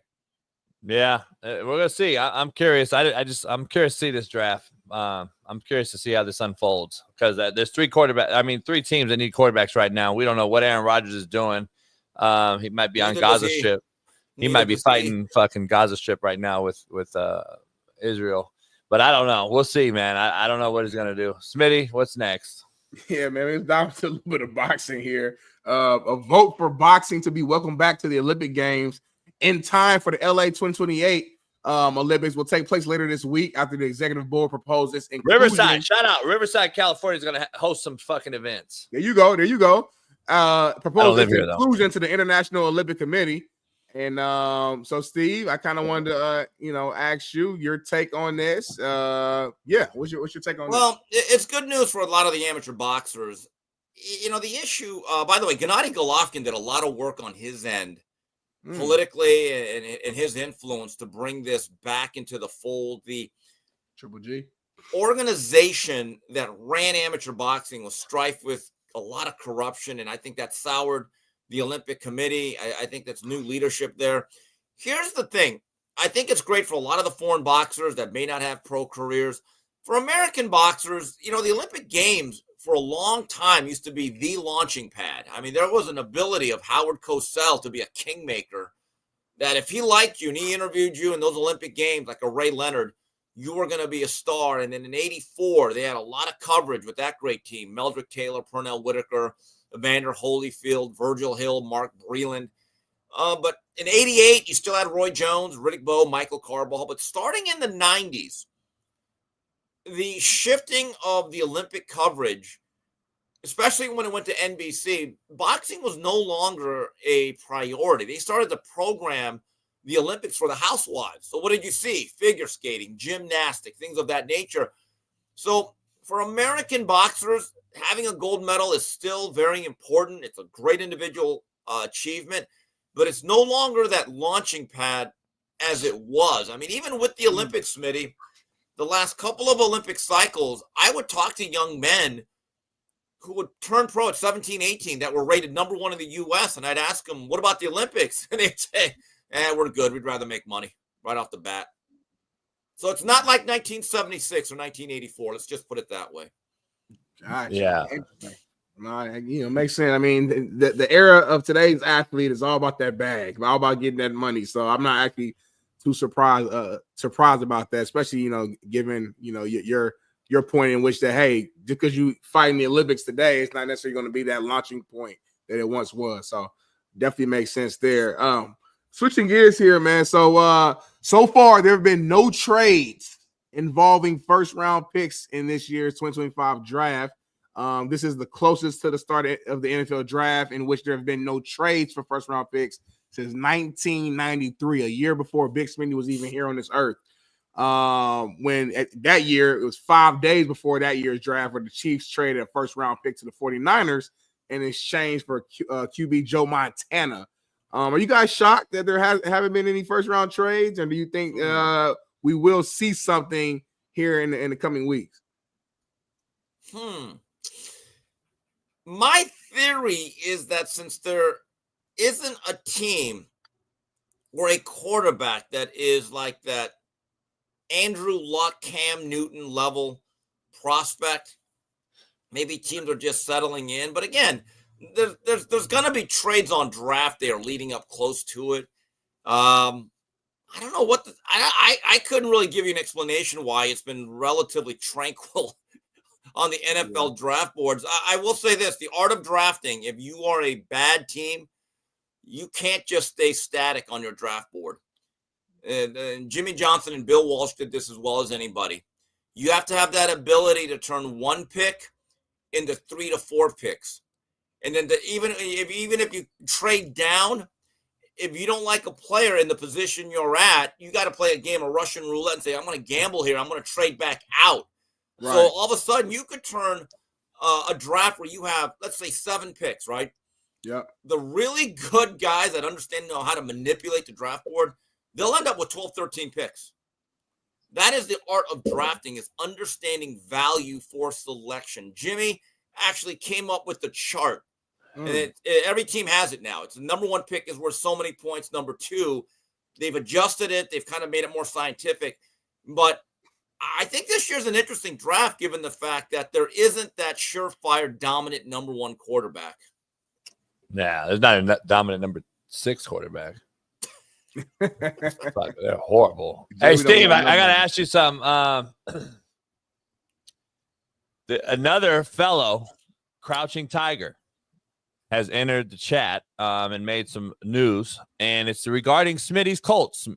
Steve, Mina Kimes, oh my God, gives an in-depth breakdown of Smitty's Colts quarterback rooms. Steve, I got to get your take on this video here. Daniel Jones Smitty, what's for wrong? mine. This was actually the perfect signing for the Colts. They had to bring in competition for Anthony Richardson. Daniel Jones is actually kind of like the perfect, if you can't beat him, what are we doing here? Quarterback. That's true. Because if he was worse, I think it would be like, this isn't real competition. Like, let's say it was Marcus Mariota. That would be like fake competition.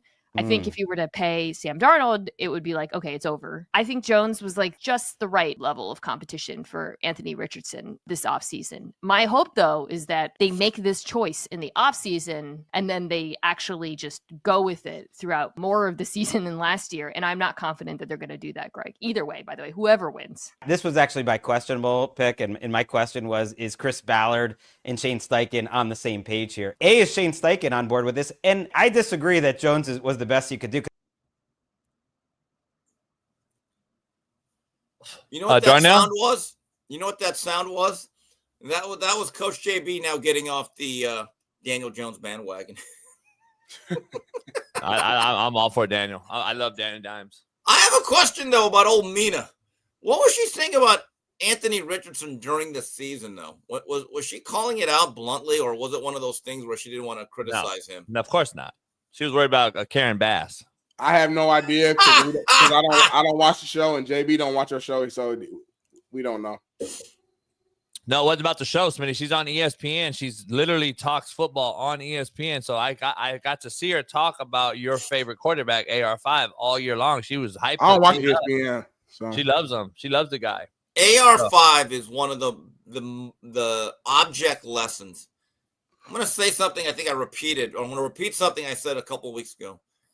Is 1 year at Florida, he threw for under 50%, if I'm not mistaken. That's in a modern NFL offense where you have shovel passes, smoke screens, bubbles. And when I'd watch him, I'd say, this is an unbelievable athlete. If he played for Dan Mullen, I believe by a second year starting, he could have been in the Heisman race. And then I saw an interview where he said, well, I wasn't coming back to college no matter what. And I'm like, then you're taking the short-term money. And then for the Colts to have all this information out there, and when I started seeing mock drafts where it said Colts at number 3 or 4, I was like, really? I said, Chris Ballard does not like his job. He does not like his job. Smitty went on a rant. You never see Smitty. Hey, Steve, you never see Smitty say anything negative about anything. Like a cat and a mouse are now best friends, and he's fine with Tom it. and Jerry, when they got together. Yeah, they only had one episode in 36 seasons that they were friends in. No, the last couple of years they had Glasnost. They got together. They were cool. But I didn't understand the AR5. I'm like, you needed to come back another season. But yeah, Steve, it's good. Hey, Steve, here's the thing. AR5 can't hit water if he fell out of a boat, and Smitty's always positive about it. And he went to Twitter and said, fire Chris Ballard. Have you ever seen such negativity? He went Dan Dockage. Wow. Yeah, it's time. It's time, man. I just, after watching what we did last year with Anthony Richardson, a guy who I tried to support because that's my team, and I saw the potential just from his pure athleticism and size, of what he could possibly become. But everything you just listed, Steve, is reasons why we shouldn't have dropped him in the first place, right? So we see what we did the last couple years. And the answer, the solution going into next season that came to Chris Ballard's mind was, you know what?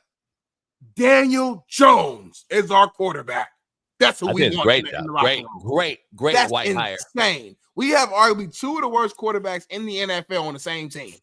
It reminds me of the famous Spider-Man meme. I'm sure you see it on Twitter, Steve. Pointing at each other. Just pointing at each other like this. Daniel Jones and Anthony Richardson pointing at each other right now. I think that's what America needs. I think in lieu of the Iranian bombing last night that we sunk a ship in, we need the white and black. Although Daniel Jones does it. have a playoff victory. He played well in Minnesota that game. Sure does. And he did not have a lot of help in New York. And once they got rid of we need it, Smitty. We need it, Smitty. You may not agree, but we need the black and white culture back tight. We are tight. Me and you have already started this years ago. We got it. So, Steve, let me ask you this: do you really think Daniel Jones could be the guy for the Colts and have a resurgence? He is the guy. He is the guy. What do you mean? He is the guy. No, when I say the guy, I'm sorry. Let me be clear. I mean, do we think he could be a good quarterback for the Colts? Yeah, let's not make him the Johnny Unitas 2.0. I think he can be serviceable. He has a little bit. Yeah, actually, look, the Colts have some parts. Pittman, a lot of parts. Downs, Taylor. You have a shot. Michael Pittman Jr. The Giants were anemic. Donnie Mitchell. Offensively, they were. You know what my boat has? My boat has a lot of fucking parts, and you know what it cost me? A lot of fucking money. So you know what to do? To do nothing. To do absolutely nothing. I can't do anything when I pay all this money and I have all these moving parts. Guess what the Colts have? A lot of parts that cost them a lot of money that do nothing. You know, going back to AR5, the way he should have been treated in this draft is the way Milroe is being evaluated. Milroe will get a shot. I don't think many people have him in the first round. I mean, I actually still see mocks with Milroe in the late 20s. I'm like, guys, have you seen him? At what? Tight end? That's exactly. I'm going to say this again. If I draft Jalen Milroe and I've interviewed him at the combine, I say, Jalen, are you ready or willing to be / Cordell Stewart early in his career? We're going to create a position for you. It's called Swiss Army knife. You'll get some quarterback package, some wildcat, some wide receiver. We'll do some gadget plays. We'll do some Antoine Randall L stuff. But if you just want to be a quarterback, well, you're off my board. What do you think? We're going to make a lot of money. You're going to make a lot of money this way. But if not, you're not with us. Forget it. Because I just don't see him throwing on time enough, well enough. I mean, guys on the sidelines had to put their helmets on with him playing quarterback at times. Seriously. To me, Jalen Milroe has rare athleticism. I use him as like the queen on the chessboard, but I just don't think he's an every down quarterback at the next level. AR5 should be used the way the Saints use Taysom Hill, in my opinion. Yes, to a certain degree, yes. Literally. That's how they should be used. 4th and 1, power. Yeah. Wildcat, 2-point conversion, gadget play, double reverse, throw the ball 80 yards down. Yes. Yeah. I think it'd be perfect. Football to a certain degree. That's how the coach will move forward with Daniel Dimes. That's how they should use both of them. Daniel Jones will probably be the starter just because he has at least some level of success at the NFL. And then you bring in AR5 on occasions to make those deep throws, those trick plays, those short yardage, I think that's the best case for my coach right now. Thomas was a big, strong-arm guy at Virginia Tech. I actually know someone that was in an NFL camp with him. He said he has the strongest arm he has ever seen. The guy could literally be on both knees and throw the ball 60 yards. I mean, literally, and just I was like, what? He goes, Steve, I've never seen anything like it. I know a guy that was in camp with them in Arizona. Did not have what it took to be an NFL quarterback, but he made a very good living as a tight end. I think he played about 7-8 years. So sometimes if you want to stay in this league, you have to have that ability to adapt and adjust. Is what it is. I think there's better odds of a zebra biting a crocodile in the wild than there is AR5 being legit. Or Jalen Milroe. That's why you get creative with them. I'm saying we've seen it. AR5 did show some flashes though. I know I'm killing him. We all killing him. He showed some flashes. Oh, there actually is a zebra killing a crocodile. Oh well, so you're telling me there's a chance. There's a chance. There's the chance. There we go, Steve. The zebra's fucking up a crocodile. There's hope for AR5. But look, Joshua Cribbs had a good Pro Bowl run as a kick returner and wide receiver. I think he was a quarterback in the MAC, right? Julian Edelman was a quarterback. It's okay. It's like this badge of honor to say, I'm just going to play quarterback. What if you can't and you want to earn a paycheck doing this? You better find other things to be able to do. Let's be honest, Steve. God forbid AR5 gets tired. He can't get tired playing this game now. He needs breaks. Okay, so he can come in and out and sit out and not, you can tap out at wide receiver. Tap out, you know what I mean? So, AR, if he changed positions, he should be a DN hybrid. DN outside linebacker. Line up in the 2-point stance, rush the quarterback. At D line, we rotate all day. You can tap out whenever you need to get a quick rest. I think he'd be a beast at DN. Yeah, I don't think so. I think he's horrible. But hey, we'll see. We'll see. Yeah, we know you think he's terrible, Coach. You've made that clear. Right. You made that very. Thank you. Crystal. That's just so shiny. It just like it radiates. God. Hey, Steve, you know, we're getting word that we may have on here in the next hour. Randy Cross. Randy Cross. Great UCLA Bruin. I think he won 3 Super Bowls with the Niners. Very good center. Does a great job on CBS Sports. He'll be on here at the 8:30 mark today. Randy Cross, Super Bowl champion. I believe Randy actually played, if I got my years right, I think he may have played for Vermeil at UCLA. I think he did, yeah. Before Aikman and them. Man, Vermeil would have won multiple national championships if he would have stayed at college. He was a brilliant football coach. Smitty, after you Google who Randy Cross is, let us know, and then we'll show his highlight film to you. I don't need to Google. I know Randy Cross. He was at UCLA from 73 to 75. Legend there. Obviously played with the Niners and played a huge role in winning those Super Bowls. Like we know Randy 81, Cross. 84, and the Joe Montana to John Taylor game, the game that broke my heart. Legendary. That was his last football game ever.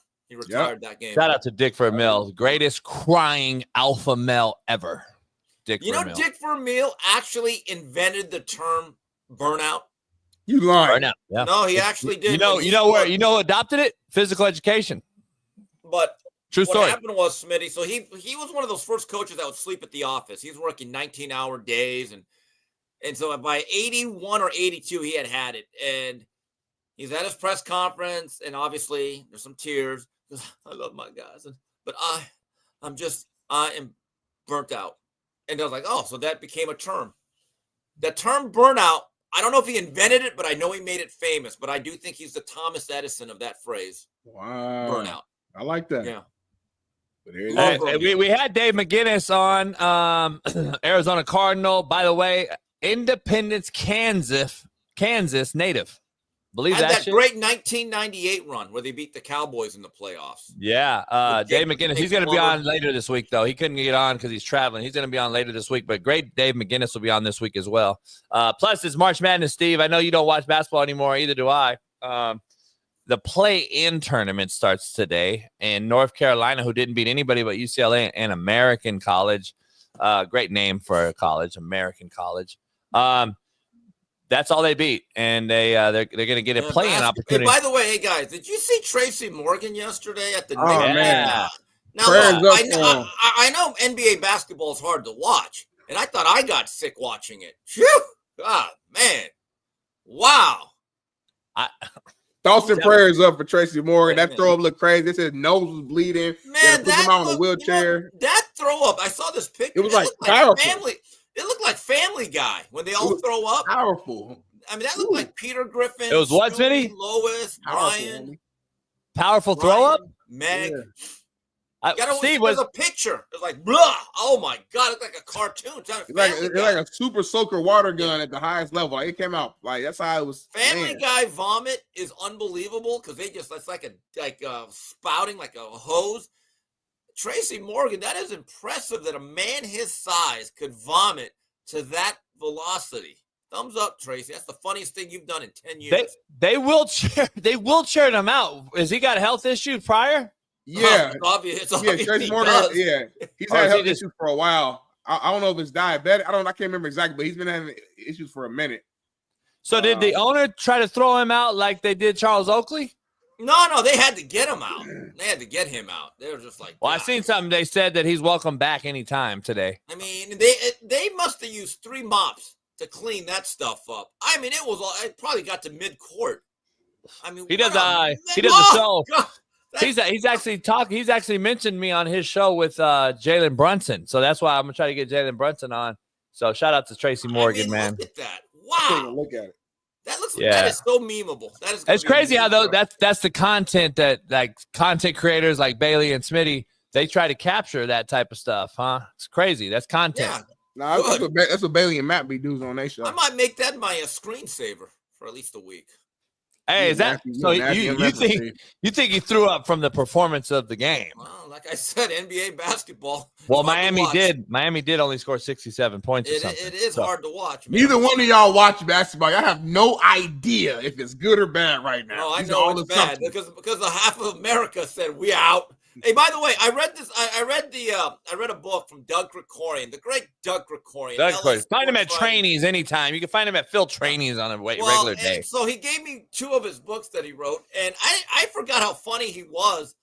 And he got into this battle with John Robinson. Used to call him Robo Coach. They didn't talk for like 8-10 years, but they used to be great friends. And one of their disagreements was over Dieter Brock, maybe the worst quarterback in Rams history that ever made a playoff. Steve, don't know. There will be no Dieter Brock slander in this household. You want to bet he stunk. He was a white AR-5. So anyway, the Rams win a game, and Robinson thought he was going to be a smart ass, and he tells the writers, hey, spell his name right. B-R-O-C-K. So Krikorian quotes him, and Krikorian ends the column by saying, gee, and all this time I thought it was spelled B-A-D.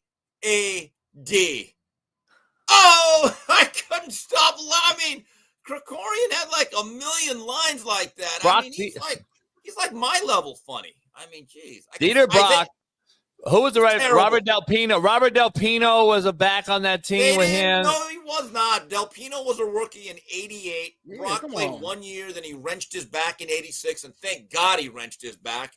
But yeah, Del Pino. Everett replaced Dieter Brock. Well, no, they traded for him. Remember, Jim Everett was the number 3 pick. This is interesting. I always wondered what happened. The Houston Oilers still had a pretty young Warren Moon, but that's before they installed the red gun or the run and shoot. So was not that good early on. So the Rams drafted Everett. No, the Oilers drafted Everett, I think, number 3. And I was like, wow, they must have lost faith in Warren Moon. So in the middle of '86, the Rams said, okay, we got to help Dickerson before they traded him. And they gave up like Drew Hill, all-pro tackle. Kent Hill. Drew Hill became a Pro Bowl receiver. We gave up the rights to William Fuller, who had a lot of sacks in the NFL. He was a very good player. And I think we gave up another draft choice to bring in Jim Everett. That's how it happened. But Dieter Brock was, look, nothing against Dieter, but my God, he couldn't hit the barn. They also had Barkowski. They had Barkowski, Brock. They also brought in Burt Jones several years earlier. And what's my name? What's the name? I coached his son, man. Fuck. But yeah, Bartkowski was old. Burt Jones was old, and the tradition began with Joe Namath in '77. No, when did what's I coached his son at Indy, man. I adopted him. Rubley. TJ Rubley was 94. That's TJ Rubley. He was with Everett, right? No, kind of. TJ Rubley, I think, missed him by a year. TJ Rubley actually played against Miami in 1991 at Tulsa. Yeah. Didn't have a bad game, but he had a decent career. But yeah, the Rams broke my heart. When they moved, they're dead to me. So when people say, man, aren't you glad the Rams won the Super Bowl? And I said, no, not really. They're dead to me. Mark Herman? You're done. Cisco, You're done. Mark Herman? Money earning Mark Herman. He was a backup for Everett. Went to Purdue. Money earning Mark Herman. I know. And I think he wants Mark Harmon, too. No, Mark Harmon. Now, that's UCLA. I know. Hey, he played for Vermeil, I think. He did play for Vermeil. Great UCLA Bruin. Great actor, by the way, Mark Harmon. Shout out to Mark Harmon. Shout out to Mark. Hey, Sunshine. Oh, my God. Hey, guys, I'm at the top of the hour. I'll see you guys on Thursday. Oh, my God. Thursday. All right, then, Steve. Later. Get him out of here, man. All right, shout out to Steve Kim for joining us, man, giving us that knowledge, historical knowledge, facts, breaking it down year to year. I love it, man. Man, I can't wait. We got the great Randy Cross on, man. Legend. Next hour. Shout out to our main man Craig behind the scenes hooking us up. Randy Cross be great. You got great questions for him already? Go shoot me a couple questions you have for him when he gets on. Go ahead. Let me practice on me real quick. I mean, I'm just gonna ask, just like, first of all, being a UCLA Bruin legend, you know, and being there at a time when they were actually respected, and then looking at where they're at now, what needs to change, what needs to happen to get them back at, you know, at a top level. Just start there off the bat, boom. Then we'll fast forward to just, you know, his years in the league. Just give us some stories, man. What were some of your favorite stories of those historic Super Bowl runs? You know, what was it like winning that first ring? What was your, you know, your favorite Joe Montana story? You know, I just, you know, we know the relationship between a center and a quarterback and just that dynamic. So just, you know, just kind of giving those stories and just learning more about that history is the best we could do with him. Good job. I want to show you something that I cooked the other day. And nasty. I'm going to post it, but take a look at what I cooked, Smitty. The flat grill's at work right now. I'm just going to tell you. We're starting right there with a Paloma. Got to get your oyster sauce. Got to get your fish sauce. Don't miss the sriracha. And you got to get a little bit of that. God, yeah. A little tomato, some bean sprouts, some brown sugar, olive oil, and peanuts. Stay tuned. Shrimp pad thai, bell pepper and onion, and we're about to get this all mixed up with some bean sprouts, of course some seasoned Cajun, along with your Lowry's on Mike Lowry, and we're gonna mix all this goodness together. You're about to see Coach Chef JB get down. Got the bean sprouts on, my little garlic parmesan, voila, onion, voila, bell pepper, voila. We've already added the bean sprouts, garlic, and butter. Round all this up. Get you a flat grill. Not a flat girl, but a flat grill. Take you a little butter, a little more garlic parmesan. Take our shrimp, seasoned. Slap some bad boys right there. Blah. Different spatula, of course. Two-handed, two-fisted, double-fisted. Some of you guys say that. Especially you slap dick. But look at that. I only do the best. Fine wine cuisine. And stay tuned. We got the noodles on, all the goodies. Now we're gonna mix this bitch up. And we're gonna throw this pad thai sauce that I've made from scratch. I had to go actually grow the ingredients over time. See this goodness right here? God damn, make you want to smack somebody's motherfucking mama, I'll tell you.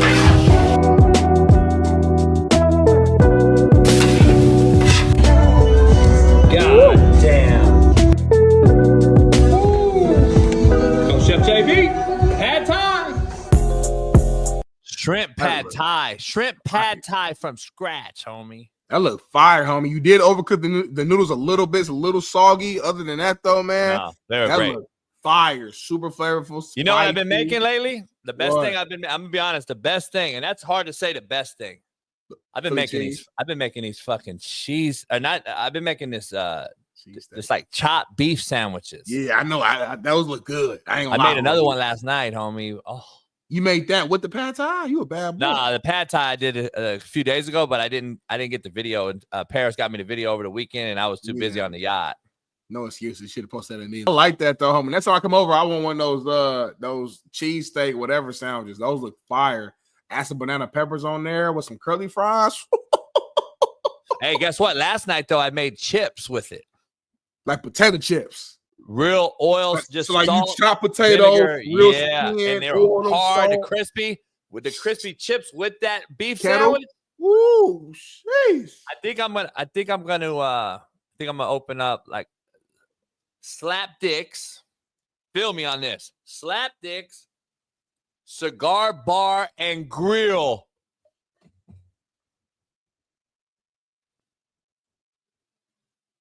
Feel me on the menu, homie. Here's the menu, though. This one.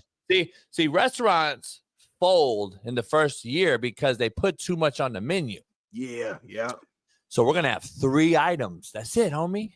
Okay. Break it down. So we're gonna have a slapdick. That's gonna be you could order a slapdick Paloma, slapdick whiskey. You could order a slapdick margarita. That's it.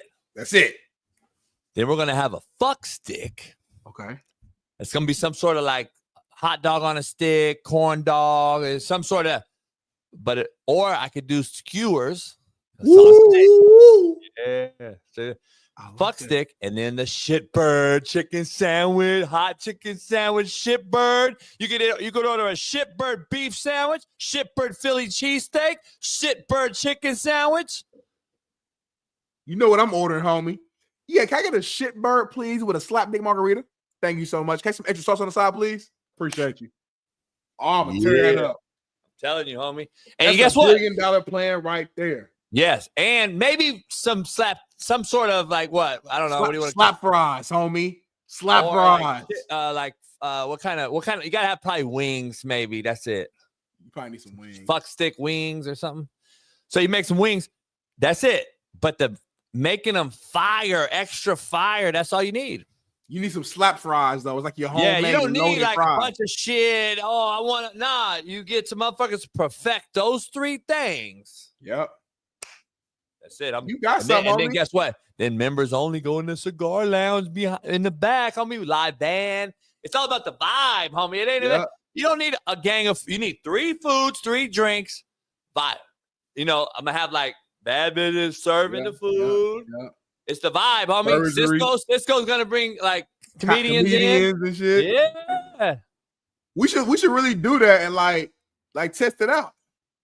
Like hire some waitresses. You're the cook. Yeah. We're gonna do it. Call your boy in, the chefs with the tacos to help you just manage the kitchen, so to speak. I'll be like the vibe, the hostess, give people they see, make sure everybody got managing the whole situation, and then just boom, we got it. Then to see how it goes. It might be something. Slapdick Cigar Bar and Grill. You can start selling plates out the crib, homie, and then go from there.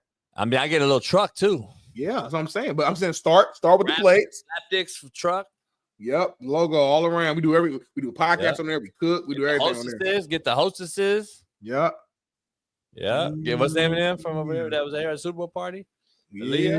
You might have some. I like your food content. Yeah. It shows another piece of you. Pause. Get Leah. Yeah, we got a shot. You say get who there? Huh? Who? I'm saying get some people to serve, host some of the fans there. Yeah, get some of the fans. Yeah. Get Leah and a couple of like other people to serve. Why Leah? Huh? No, I was saying you was talking about getting people to come. I was saying like why Leah specifically though? No, I'm saying it might be a name Leah or something. Oh, just in general. Yeah. Leah, Chris, all them. Yep. Lucy and all them. Huh? Gawk. I'm saying not no more, but it's give massages. Give massages in the back room, AEs. Mm-hmm. I'm saying there's a lot of ways we can do it. We can do it on the yacht, serve up. Here's another idea, homie. Hear me on this.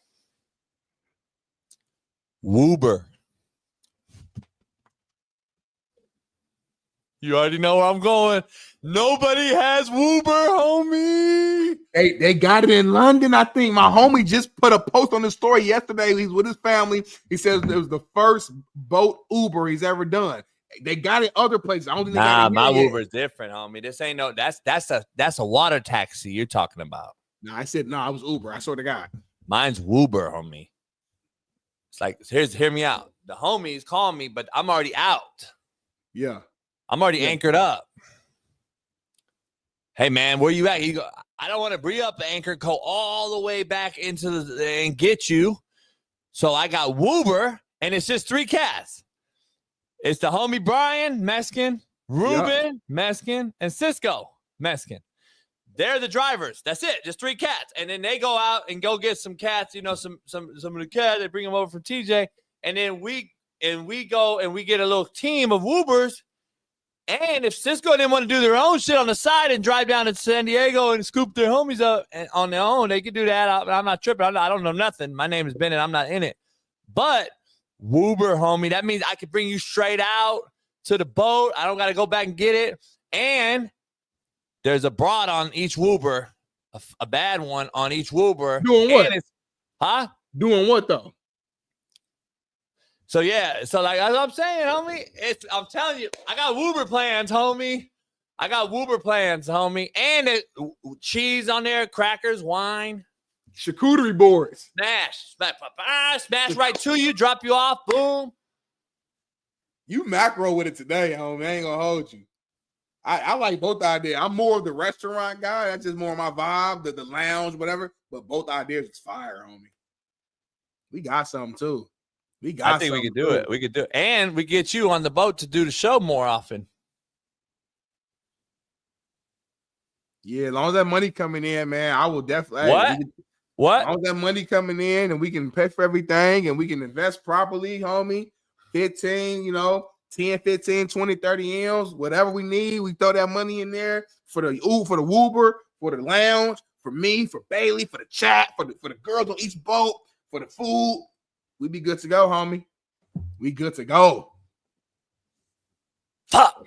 I just thought of all these. But anyway, we'll be back in about 3 minutes for after commercial, man, with some great ideas on the other side. I got more ideas. And we got the great Randy Cross on the other side of this other alley. All-timers, homie. homie. Planet ERF. Pound that like. Become a member today. If you're not a member, eat a dick up. Cats over dogs, homie.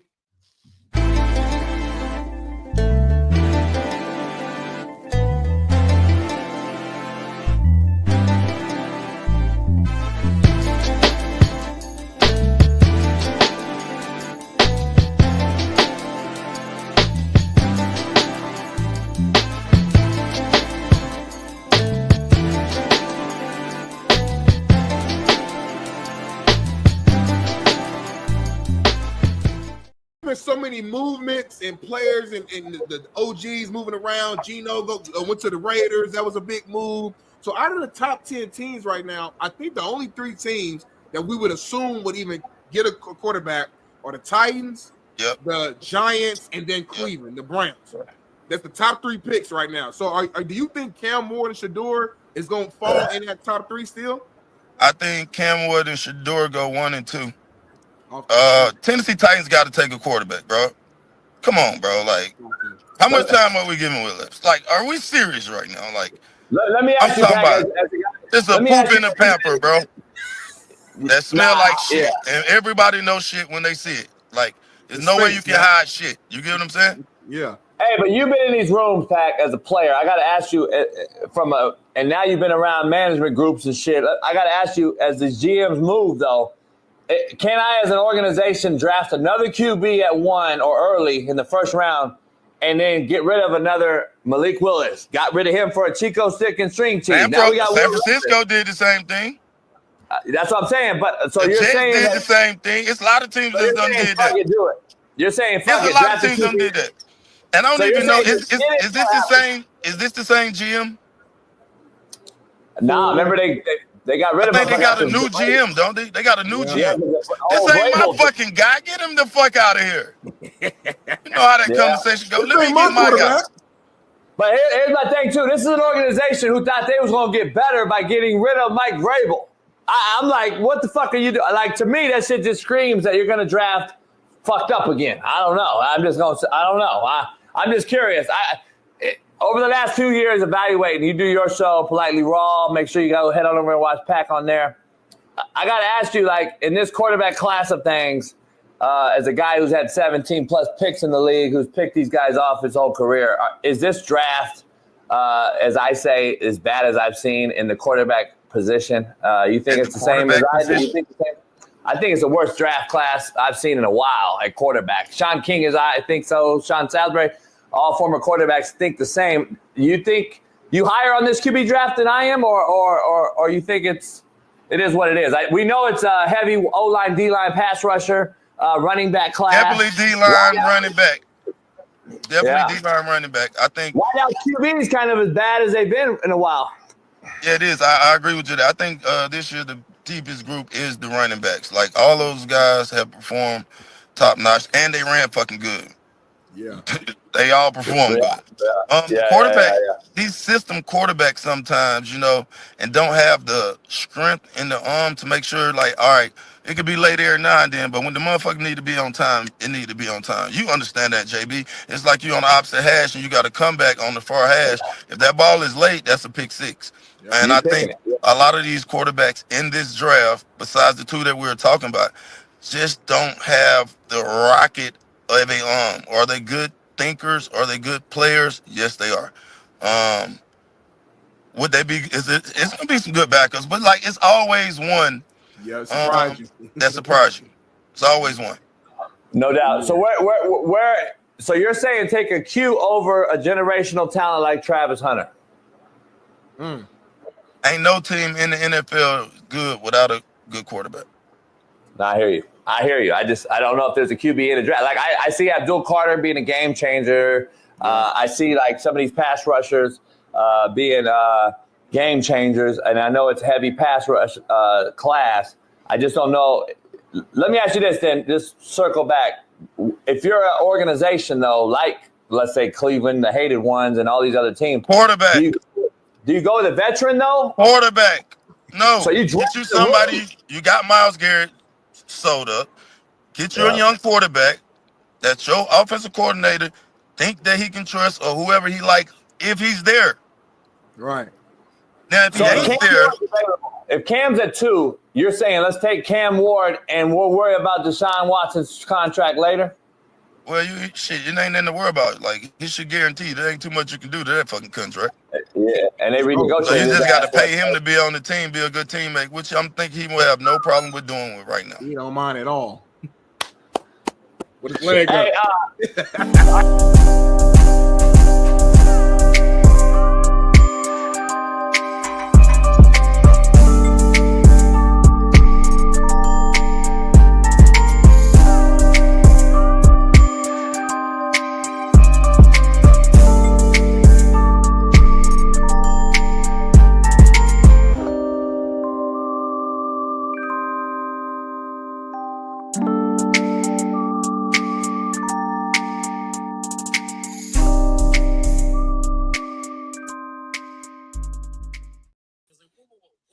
Yeah, I get this JB merch, CoachJBStore.com. You can get all this fire merch. We got it all. Short, fat, skinny, tall. I got it all.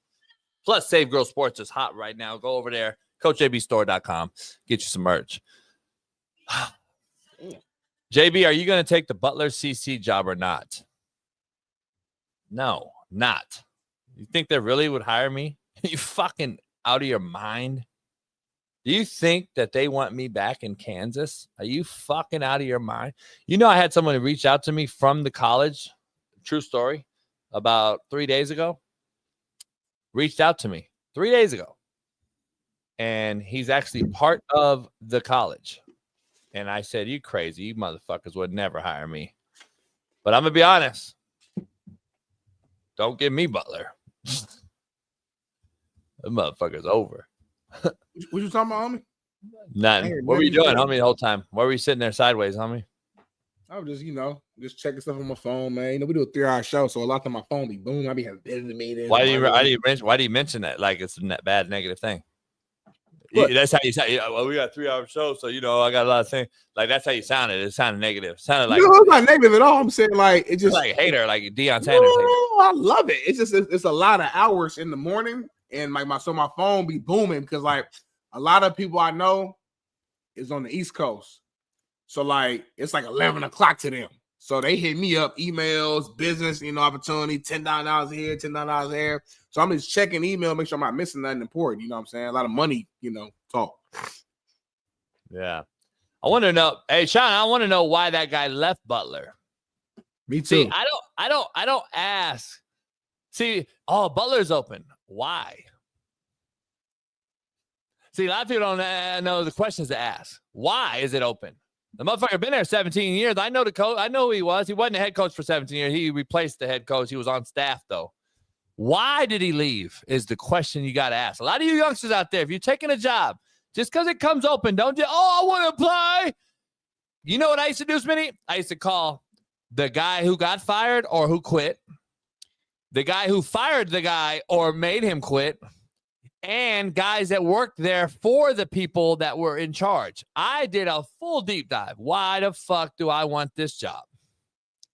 So you gotta understand. Now, Butler and Hutch and Garden City are the 3 largest towns in Kansas that have community college football.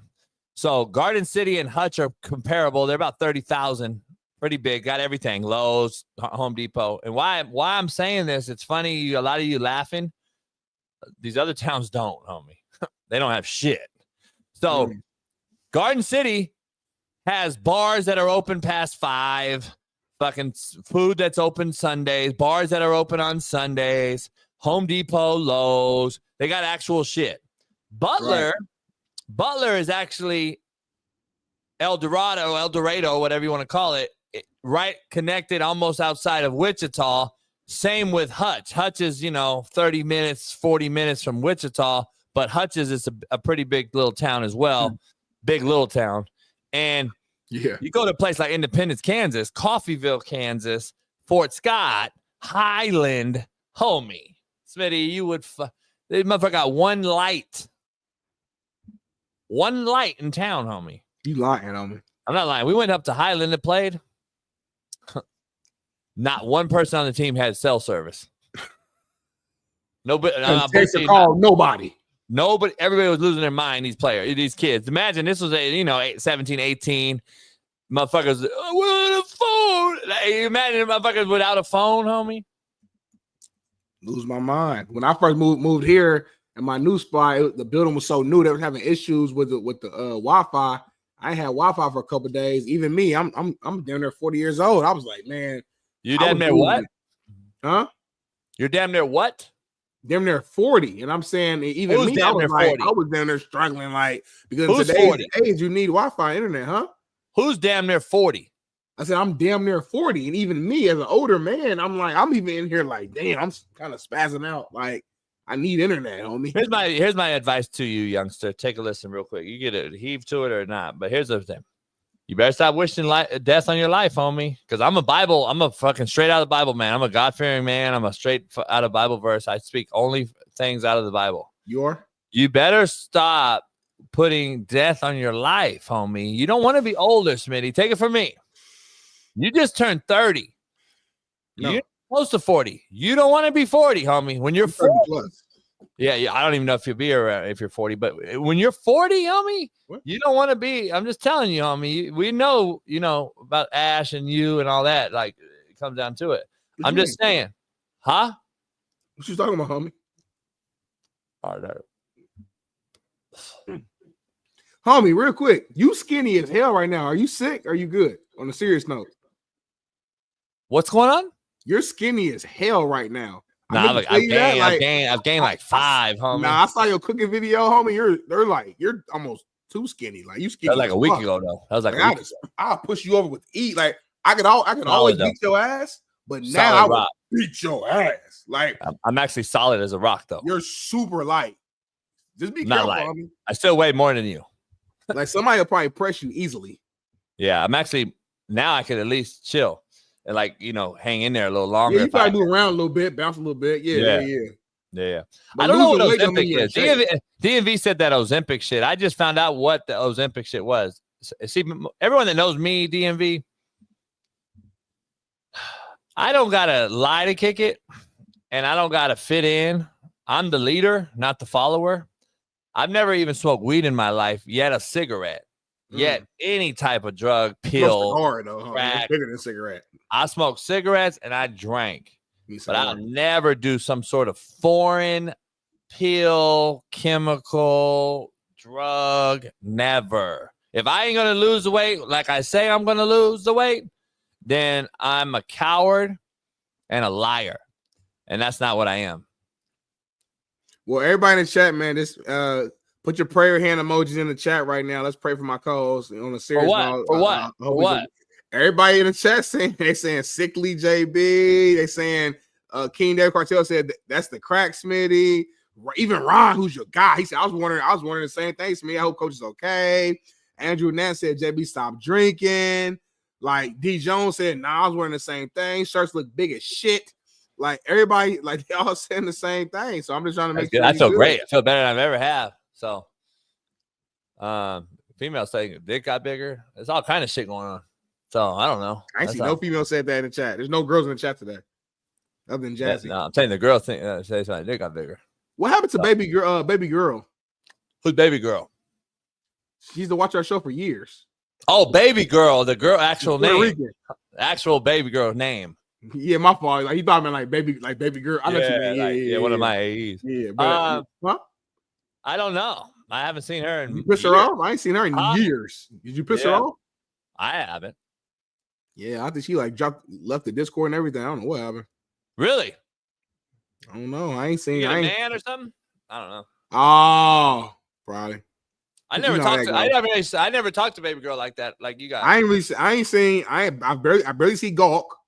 I see Lucy and Jazzy. Those are the two that I see for sure. I barely see Gawk. Don't see baby girl the Puerto Rican. Chris every now and then. Chris be super busy with a cheer coach stuff.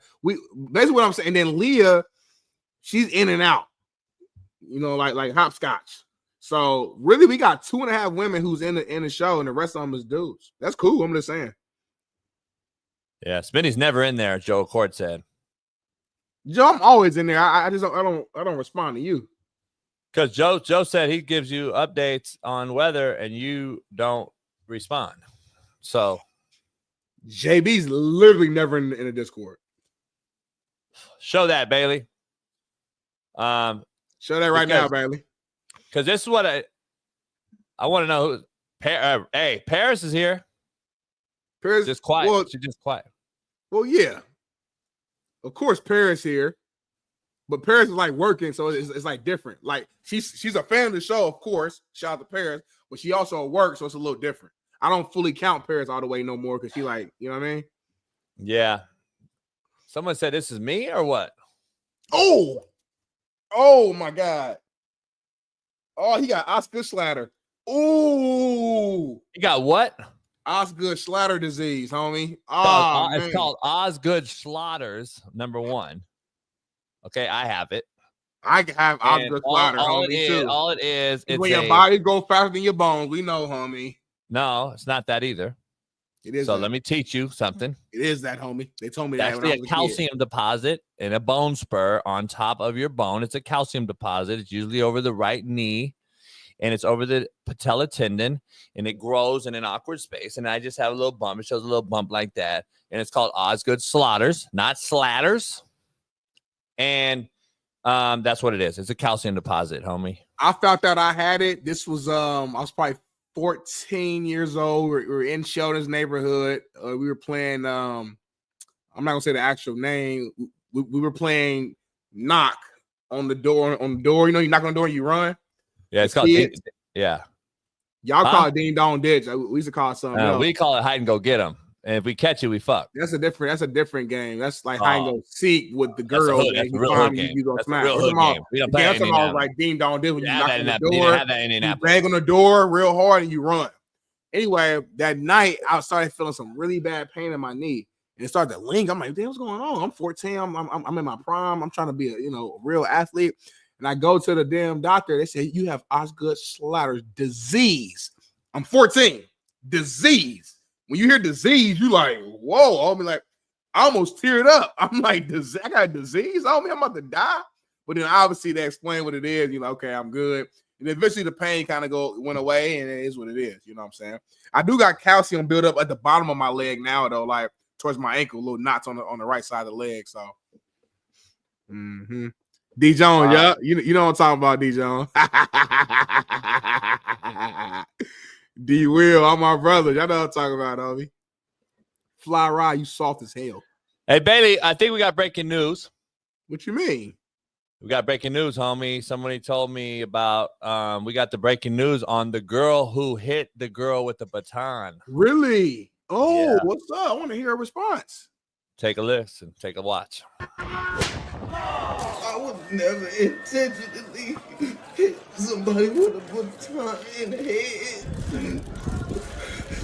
It would look intentional. But I wouldn't do nothing like that ever. I would never inflict pain on anybody. I'm not that type of person. I would never do that to nobody. You have to believe me. Why would I do that to somebody? If you look at the footage, you will see that I'm innocent. You know what I'm saying? I'm not that type of. I'm not a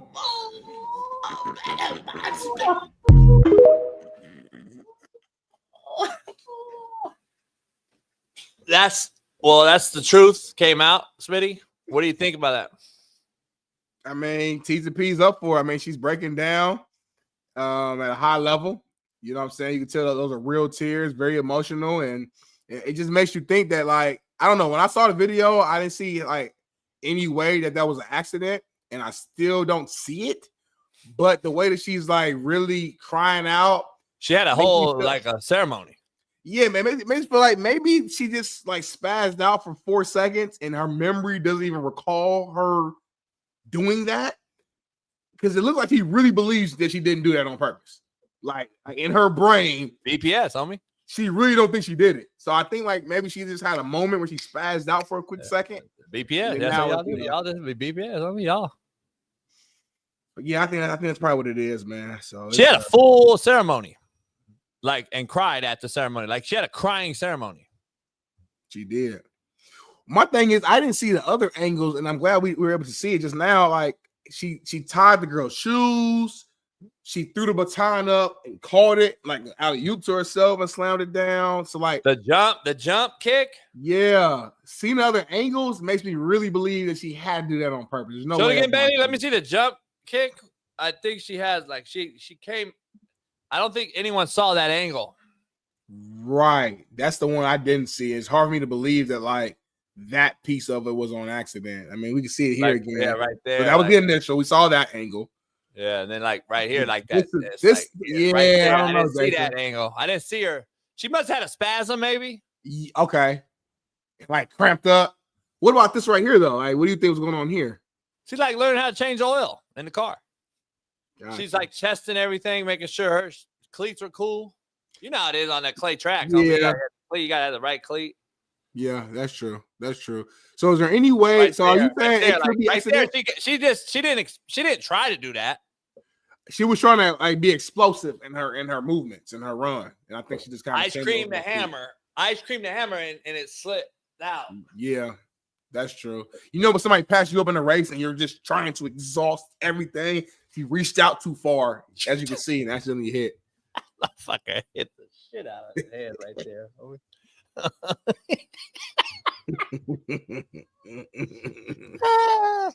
Motherfuckers really believe in her too. Like, it's okay. We all, like they really believing that this shit right here was accidental. Right. That's the crazy thing. Ain't no way it's accidental. Oh man. No Randy Cross joins us on the other side, hopefully. But we got some what's happening now here, Smitty. And show Smitty on the right on the picture. That's you coming up on the right. What's happening now, Smitty? We got to dive into this real quick, man, because it's probably a debate waiting to happen. I got to be real, man. I'm the one that tweeted it out, and I said, am I the one that's got to say it?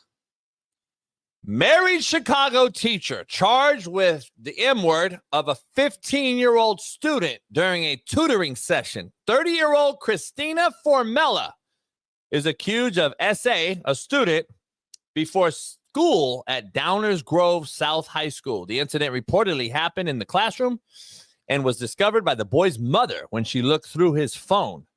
Formella was a special education teacher and also coached soccer at the school. The school is extremely disturbing, just unbelievably upset, and she abused her privilege, and et cetera, et cetera. So, for context, for the audio listeners, Smitty, this nice-looking female there, S.A. the guy. So, but we're gonna have to hold off, Smitty. We're gonna have to hold off on this because we got a legend in the house. Maybe we'll end the show with that. We'll like come back in the last few minutes. Yep. We got a legend, man. I can't thank him enough, man. Super Bowl champion, multiple Super Bowl champion. UCLA, one of my favorite UCLA Bruins of all time. Legendary Bruin, man. I can't thank him enough for hopping on last minute. Our main man, Randy Cross. Bring him in. Yeah. How you doing, brother? Nice to meet you. Doing good. Man, I can't thank you enough, man, for jumping on. I appreciate you, man. I grew up watching you, man. You're a little before me, but you played for Vermeil, right? Yeah. I was. I started for Pepper Rodgers for 2 years, and then for Vermeil for 2. So here's my thing. My uncle. So I'm from Compton, only white guy, and and my uncle and dad played there. And my uncle actually played for Pepper way back. My uncle played at Compton, went to UCLA in the 50s, 60s. Wow. And then he played for the Niners as well. Actually, he actually went to the Niners, played halfback as a white dude playing running back in those days. Then he became a kicker and a punter. No shit. This is in the 50s, Randy. There and he you went go. to UCLA. And he grew up in Chico, so he went to Willows High School, played in Chico, and then Tom Rathman actually rented one of his rooms out for him from him when he was with the Niners. That's fantastic. Yeah, Woody had a great career with the Niners, and coming out of Nebraska like that, that's back when, fullbacks were fairly common, but fullbacks that could do all the things that he and Roger could do were not very common. No doubt. I got to ask you about your Niners, man. What's going on? Is it just a salary dump? Is it are they going to just pay Purdy all this money?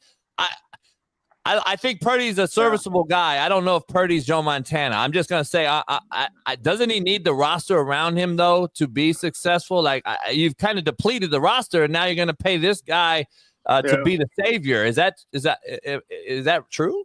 Well, first of all, who doesn't need the roster around him? No doubt.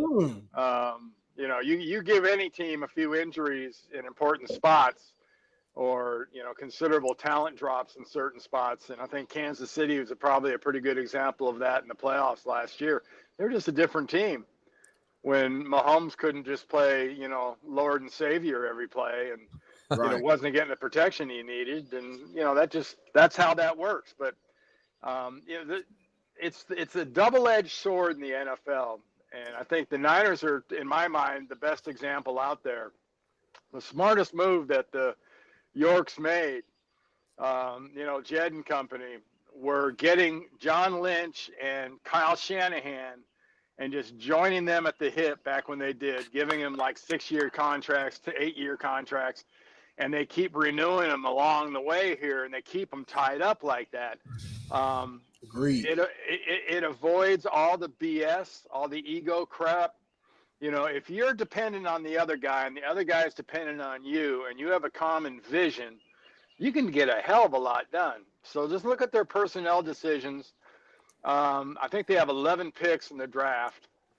And one of the reality is, if that combination of guys are that good at identifying, specific job descriptions for their football teams, and they're that good at identifying the players to fit those jobs, you're going to see the results that you have.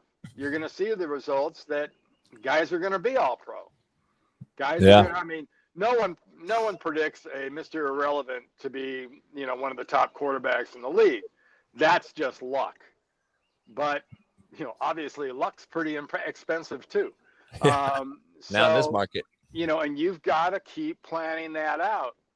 And I think what they did early in that association, which really helped them out, was they kept renewing, and they're still doing this. They're young players. You're watching their young guys, 2 years into their stays, they're showing themselves to be all pro types, and they're extending them 3, 4, 5 years out and adding on to that rookie deal. And that, I think, has also been a smart move by them, not letting all those contracts push into the same kind of years. But there's only so much, even with that magic calculator that is the NFL salary cap, there you can fudge and BS all over the place. Yeah. It's just sometimes there's nowhere you can go, and that's what leads to losing to Debo and losing to some of the other guys that they've lost. Let me ask you this real quick. This is a quick follow-up, JB. You mentioned, that one of the best things the Niners have done is be able to keep Lynch and Shanahan, kind of tied together at the hip and make sure that there's no issues with losing either one of them. What do you say for those people out there in media who may criticize Shanahan for not being able to win the big game? Do you feel like he's Is there any argument for saying that Shanahan's overrated? I'm a big fan of Kyle Shanahan's and Yeah. an incredible job. What's your take on him, though? Yeah, I mean, you can't fight that. You've got to own that until you prove it wrong. And until further notice, he's a really, really good and excellent NFL coach, but just has not paid off that ultimate game. Yeah, can't get over the hump. You Thanks know? for answering that. Great question. Because that's the reality. Right, and right. But he is an excellent coach, though. Well, yeah, gotcha. But he's kind of right now, though. We can argue he's overrated because he got to get that big win because he's competing against a guy like Sean McVay, who's actually won it in his division, right? That's true. Well, yeah, I mean, he's also competing with how many guys that are current active coaches have actually won a Super Bowl title. No doubt. That's who he's competing with. Hello. Yeah, no doubt. Hey, Coach, Randy, I got to ask you something. You're from my neck of the woods, and I think you went to Crespi? Yeah, I went to Crespi. Crespi, man. That's the old Loyola days, all the big time. You know, that now it's been changed. Oh, my goodness. It's crazy now. There's you should see the budget at Modern Day and Bosco. But I got to ask you. They don't have that problem at Crespi, by the way. They're still using the old budget. My buddy Troy was the head coach there for a while. Let me ask you, and I don't know how much you follow it. Yeah, Troy Thomas. I don't know how much you follow it, but like right now, Modern Day Bosco got these $1 million budgets. They're doing all this stuff. They get these facilities going. Another good friend just took the Modern Day job here. They used to be at Long Beach Poly. They're transferring now 4 times in 4 years at the high school level. And it's the first time in my life that I've seen the stuff starting to go upwards, meaning high school guys transfer. Then you see it, the portal in college, obviously, which is a whole nother show. And then you see the NFL now where guys are demanding trades, hence the portal, right? That's, to me, it's like, okay, these guys are demanding trades just like these guys are transferring high school and college. Do you see that as an issue where when you played and all these other guys, when I played, there was no demanding a trade. You played your contract. Yeah.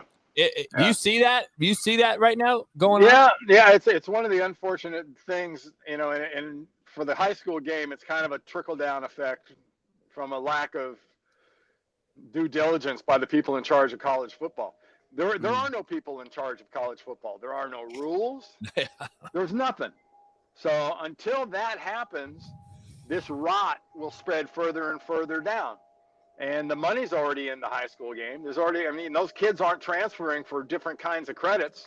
They're not different. They're not moving because there's better apartment complexes right next to Bosco compared to somewhere else. It's about this. That's all it's about. It's about the money, whether it's under the table, NIL, whatever it is. And I think if they can do that, great. But until this game gets its act together and gets its head out of its butt and forms rules and puts them in place, and they're going to get challenged by attorneys, because that's one of the unfortunate things in sports these days is the attorneys are kind of running things, or at least bleeding things, and making a hell of a living off it. No question. No question. Yeah, most definitely. Smitty, we got to dive into UCLA, man. We have no one else to talk to. I know you got a question for him. Yeah, no, that's exactly where I was leading into. Obviously, you are a UCLA legend, and if you look at the teams kind of in recent years, they've kind of struggled. Here we go, throwback picture of you right here, looking like a beast. But we see the teams kind of struggled last kind of in recent years in terms of trying to get back on top. I guess. What do you think? Like, what's the answer? What's the solution to get your UCLA Bruins back to like that top tier level? Well, off the field, they've got to. It's NIL. It's all money. It's money. It's the key to being successful in college football these days is having an unlimited budget, and then proceeding to exceed it. And that's how you win. And that's your great alumni. And that school's got some unbelievable alumni that have been highly successful. It's those people supporting them and letting Deshaun and company go out and identify the players they need and going and getting them. And the bottom line to me, and it has been in place for quite some time now at UCLA, they've had skill guys. You can't say they haven't had skill guys. Yeah. Look at the league. Look at the No league. doubt. There's guys all over the league from UCLA. No doubt. The problem is they've lost their way at the line of scrimmage. Their offensive line has been average at best in a good year. To poor at times. Their defensive line, especially interior defensive line, has been not exactly dominant. They will have the occasional pass rusher. They'll have the occasional linebacker. But, you know, that line of scrimmage, you know, you could say the front seven to the O-line, that's how you win long term. And if you don't develop that, and if you don't believe that, you need to look at the big dogs that have been on top of college football the last decade and look where they're the strongest, and that's exactly where they're the strongest. Randy, on the UCLA side, like we're in LA, it's Westwood, there's money, Beverly Hills, you know, all this talk and all this. Do you think the investment's there? Is football just not, you know, obviously the Midwest and all these other Texas, all these other people, you get these college towns. UCLA and USC are in LA. The investment's just not like it is in other states, obviously smaller areas. Columbus, Ohio, that's it, right? Columbus, Ohio, that's it. That's a stadium right there in town. It's a college town. You know, Indiana, you know, they got a great college town. Is UCLA hurt by the size and the investment? And you think there really are collectives out here who are willing to throw Annie up? I believe there are. I believe the people are out there. I'll be brutally honest with you. When I was there, UCLA was always referred to as a basketball school. Yep. And rightfully so. I mean, they've won the NCAA 10 out of 12 years. So that will tend to that label. What's their excuse now? They're freaking 22-10. That's almost like a losing record when I was there. No doubt. So you don't have that excuse anymore. What, are you a women's basketball school because you're a number one seed? Number one, yeah. So, yeah, good luck selling that. Water polo? You still number one water polo? No, they're still hellacious in the country club sports. Don't be fooled on that.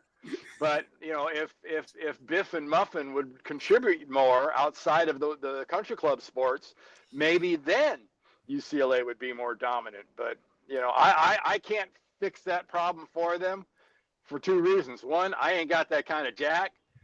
And two, you know, I just don't have those kind of contacts. Yeah.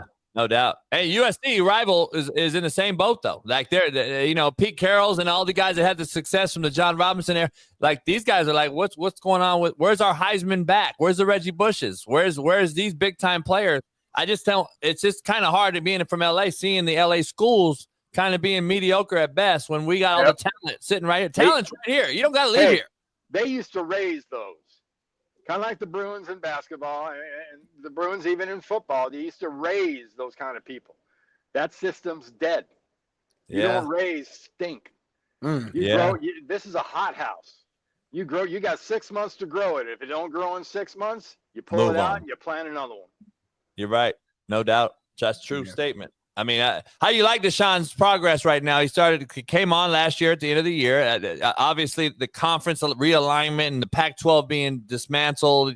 I think when you played, was it Pac-8 then? It was a Pac-8 when I was there, yeah. Pac-8. And then went Pac-10. All the great football we missed, man. I had buddies playing at UCLA. I was getting recruited there out of high school when Aikman was there and afterwards, obviously. But Bruce Walker, a good friend of mine growing up, passed away a couple years ago. Was a great freak of nature. Played there. Crazy stories where Donahue used to pick him up from the house because his ass wouldn't get up and was late to a airplane to go to Miami. I'm like, God damn, Bruce, wake your ass up. But that was Terry Donahue had super talent. I mean, Bob Toledo, they beat SC 9 straight years. I mean, UCLA's I just want to see him get back to that. I wish both teams were good again because it makes college football. But the travel, Randy, is a joke. Like they talk about student athletes, and when we played, it was you can't miss school, you can't miss class. You're playing Rutgers now. Stop. Well, student athletes, are you referring to the chess team? Because anybody playing a major sport these days, they are not student athletes. They may occasionally go to school. Every now and then. Online. I tell you what, it'd be interesting at the end of the year, give them all pictures of the buildings up that hill, up Bruin Walk, and have them identify them. And What's the name of this building? How many of those guys would know what that is or where they were? Yeah. They're not there to go to school anymore. They're Fuck. there to collect a check, and they're there to play the game. Yeah. Show me where the library is. Right. They have no And they idea. ain't gonna tell you. Are you happy with Deshaun's progress? I am. I think you've got some stuff to look forward to. I'm happy with what they're doing internally as far as the appeals they're making to the alumni. I think they're on the right track. And like I said, it's going to be about the line of scrimmage, and especially now, one of the saddest things that's happened in college football besides the system is the death of the Pac-12. That was absolutely insane, and you can point at a couple of individuals specifically involved in that league office and the network as being responsible for the death of that thing. Besides the fact that everybody wants.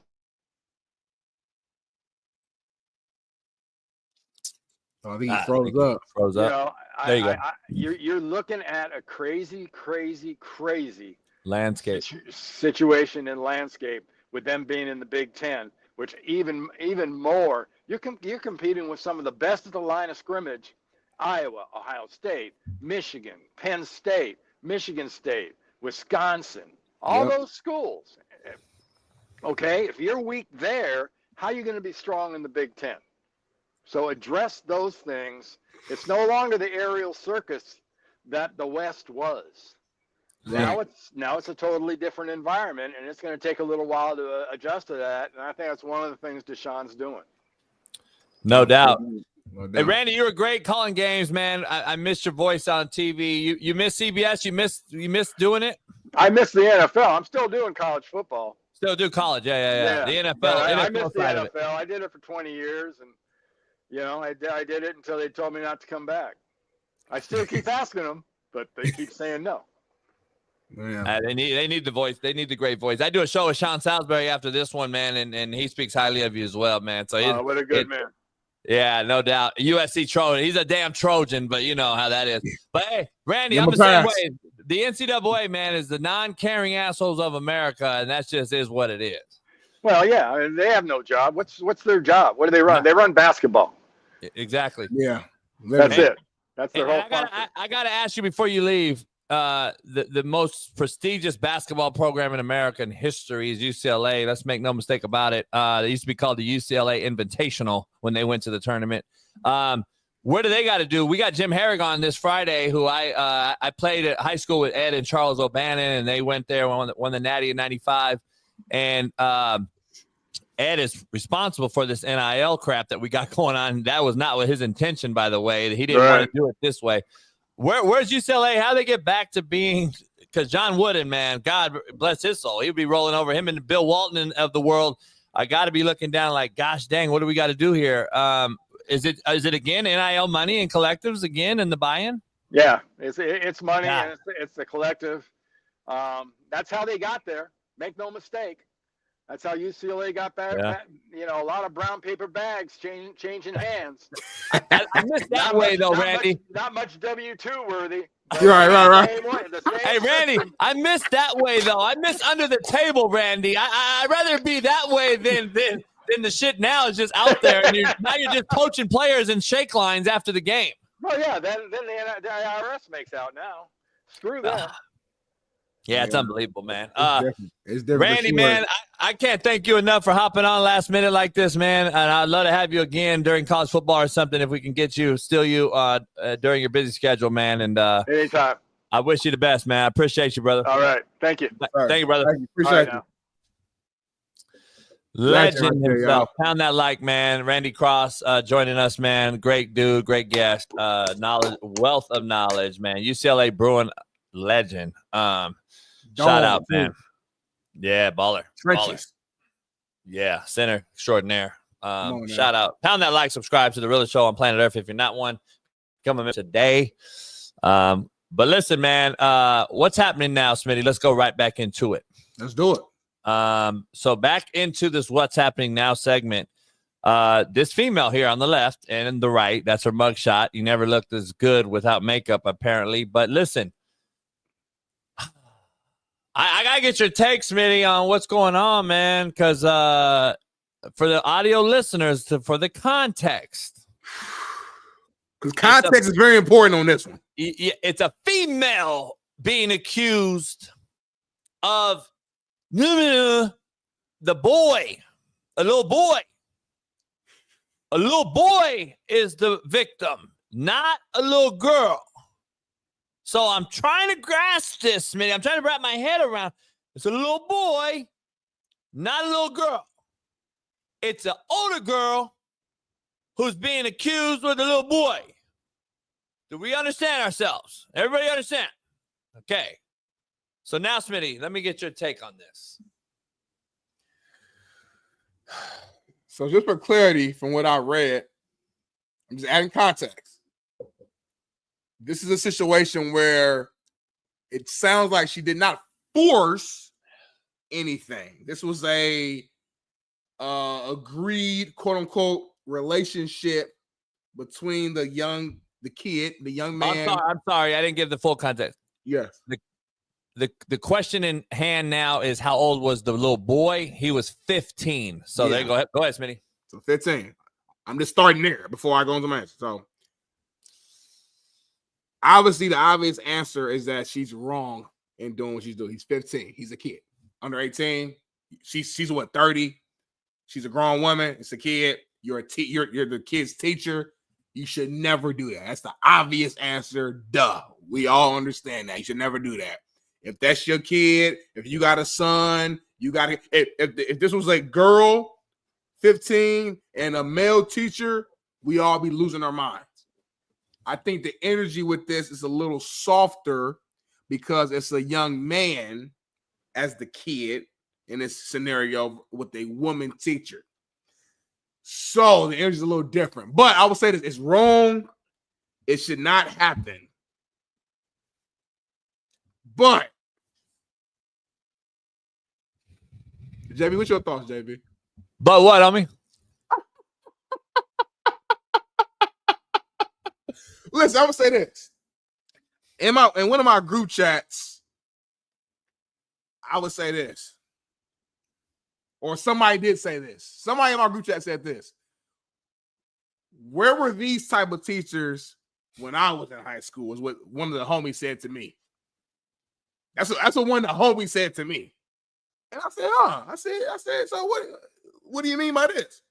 He said, bro, if I'm 15, 16 years old and one of my teachers wanted to smash, I'm smacking, is what one of the homies told me. This is coming from a man's mindset at being the 16-year-old. Now, outside looking in, disgusting, horrible, don't ever do this. But if you are the young man, you're a sophomore, junior in high school, and you talking to your homies, you like, man, I smacked Miss Johnson, homie. I smacked Miss Brown, homie. Shh, don't say nothing, homie. The shit was good. She gave me like, I'm gonna say that's the young person's mindset when it comes from a male side. We have a quick comment here from one of our longtime supporters, Leah. She said they was around, just more quiet. That might be true. It seems like we're seeing these storylines, though, Leah, like once every 2 weeks. It's like a bi-weekly thing. I've seen so many of these cases within the last 2 months that is crazy. Trust me, I know of some teachers in my high school that was a little friendly, but not to this extent at this high level of a clip to where it's just happening so much. So it's a complicated scenario. The simple answer is wrong. You shouldn't do it. The real answer from a young man's perspective is that a lot of the young men, they're 16, 17, 15 in that range, and they have the opportunity to smack a teacher, they probably will do it. And I'm done talking. I'm not saying nothing else. JB, you take over.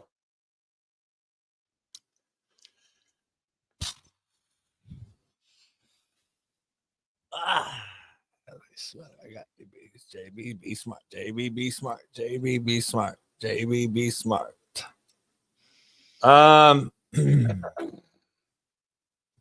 JB, don't say nothing crazy.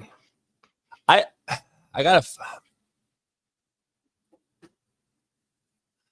got cold on me. I gotta be the guy, I guess.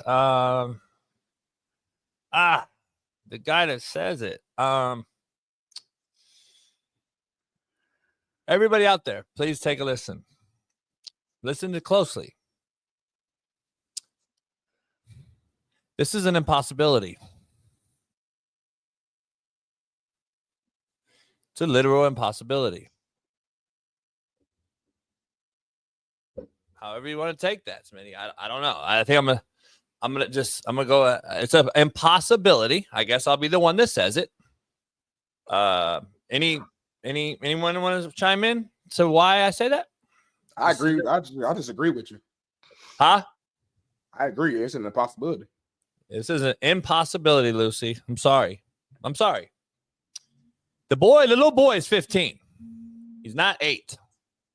Let's clearly be honest with ourselves here. Lucy, stop it. Lucy, you better go ask your son right now how old he is and when his little wee-wee got wet.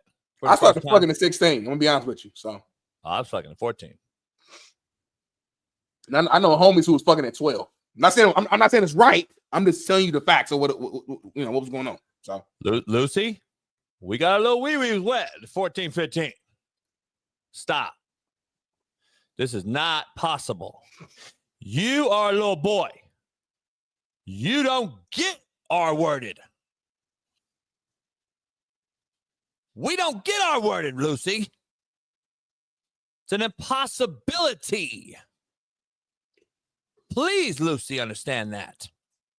We don't get laid down by the girl. So you're telling me he got pegged? Did he get pegged by this fine-looking female on the left? He didn't get pegged, Lucy. Stop. He didn't get pegged. She gave that kid his time of his life. Stop it. And anybody in this chat that disagrees, you're full of shit. You're absolutely full of shit. And we got to be honest on the realest show on planet Earth. He did not get pegged by her. He had the time of his life. She tickled the nuts. She made him feel something he's never felt. He wet himself, Lucy. He wet his motherfucking self. He had the best time of his motherfucking life. Give that lady an award. Not a goddamn arrest record. She needs a fucking award. She helped this kid become a man. She helped this boy become a man, Lucy. Lucy, this is a different deal. You know me and women. You know how I feel. If you touch a woman, you should be castrated. You know that. It's not the same, Lucy, for a little boy. It's not the same. Sorry, Lucy. You got to trust me on this one, Lucy.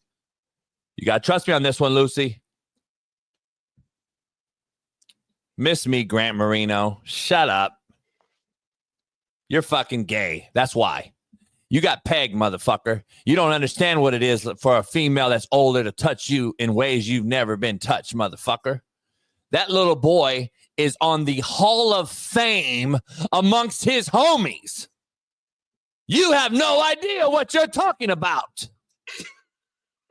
He's a fucking legend.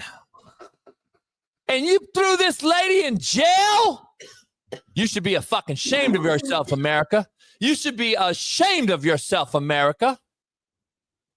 We need to honor this fucking pretty looking female right here. Now, what she did to her husband and her family, I don't have no idea. I don't know if she's married. I don't know any of that shit. But the bottom line is, let's be honest. That's just the truth. That's the truth. Javistin Charles, I think you misspelled your name, homie. Smitty, how you misspell your own name? This motherfucker's name is, he spelled Justin, J-V-S-T-I-N. No, he didn't. He was typing too fast, homie. To make a troll name? Yeah. I'm going to be honest, man. Smitty, I'm going to be honest, homie. I was smashing my English teacher at 15. And I never told anybody until today. You lying. No, I'm not lying. And what's her name? I mean, you can say it now. I was missing what's the name. But here, the It's bottom been line 30 is years. everybody She been wanted going to jail now. Everybody wanted to hit it. Everybody wanted to hit. And I mean, only a few homies knew, and shit. Was she white, Mexican? She was like mixed Colombian and white. Ooh. Ass. You lost your V card to her? Huh? You lost your virginity to her? No. Gotcha. I told you I lost my virginity at 14.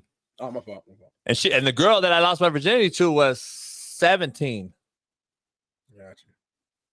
By the way, contrary to everybody's belief, Lucy, keep it funky. Women teach men how to have sex. Let's not get it fucking twisted. Let's not get it twisted out here for all you saints in the chat who think that this little boy was totally just M-worded.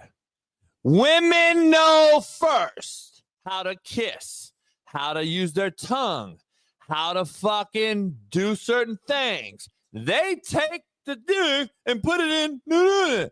It's not the other way around. They know how to put it in, insert it, be careful, blah, blah, blah. This is the hole, not that hole. Because I put it in the wrong hole when I was first in the other hole. And I was like, oh, my bad. I didn't know it was that close. Well, it's close now. People don't know it's really close. It's too like if you moving fast and you trying to like you not really it's close. in the back and it's dark in that motherfucker. Yeah, it's whoa. close. It's close. I don't believe women can be the P word. Like, I don't think they could be the M word, the P word. I don't think so. I think that's like, so you, Smitty, be real. How are you a cougar in one sentence and a M word in the other? It make no sense, homie. Well, see, you know, in America, so if the boy is 21 and she's 56, it's fair game. Yeah, exactly. But if he's 18 and she's 53, then it's SA. That's just how we look at. We're real big on age and maneuver and number. That just be, you know what I'm saying, it's being real. Like I'm so tired of the drama. There's a lot of older women that prefer. I'll be real. Anybody that is against this little boy and against this girl for helping this little boy, you rhyme with hey and they and may, and that's just what you are. And I got to be honest with you, man. I'm you know me. I'm an advocate for men keeping their hands to themselves, and it's a whole nother world. It's a galaxy apart. It's a galaxy. This is a galaxy apart. From a boy doing it to a girl, from a girl doing it to a boy is galaxies apart. It doesn't exist. It does not exist, people. We are like this.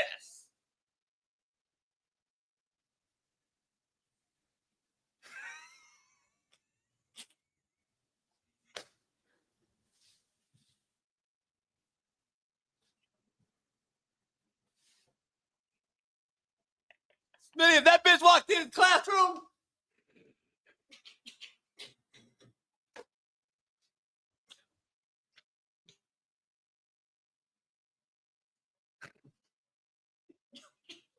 Smitty, if the motherfucker walked in, Miss Teacher, motherfucker Smitty, they act like we're like this. Get the fuck out of here, homie. You motherfuckers kill me, homie. You motherfuckers are so fake in this fake skin of yours that you can't be real to go home.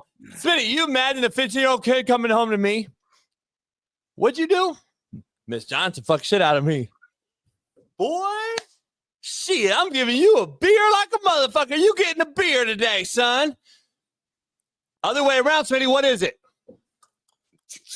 Let's go. Come on, homie. You motherfuckers are clueless if you really think this thing. If you really think that you're over here feeling sorry, you're out of your motherfucking mind, and you just ain't honest enough with your motherfucking selves. Stop. This shit ain't fucking, it's impossible for this little boy. It's not the same, y'all. And call it messed up. It's not the same. It's fucking not. The man has the hammer. The man is the one who kind of dictates it. Again, they were having long conversations. Like, he knew exactly what he was doing and wanted to do. It wasn't like no It wasn't no R situation. Again, let me lead with this. She's still wrong. She's the adult and she's his teacher. It's not professional. It's not what you do. I'm gonna start there. But I'm saying to compare it to being the exact same way, if it was flipped, that's night and day. It's night and day.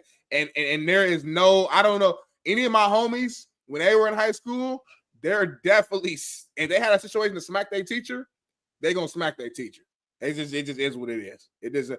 I'm just being real. I'm not saying it's right, wrong. It's just the truth. Most young men, like Ruben, who said, "Give me detention," they gonna smack their teacher. As a man, like that's when we first introduced to sex. Why Ruben want detention? So why did Ruben want? He wants his one-on-one time. Where you going, Smitty? Let's be honest. We're gonna end the show here. I got to end the show and move the car for my girl. So say your last thought right now. They're acting as if this cat sat in the room and this lady came in there and fucked the shit out of him with her clit. What are we fucking talking about, people? Smitty, this motherfucking chat thinks that this broad walked in with her nipples out and rubbed his asshole with them. Yeah, are you fucking shitting me, human beings out there?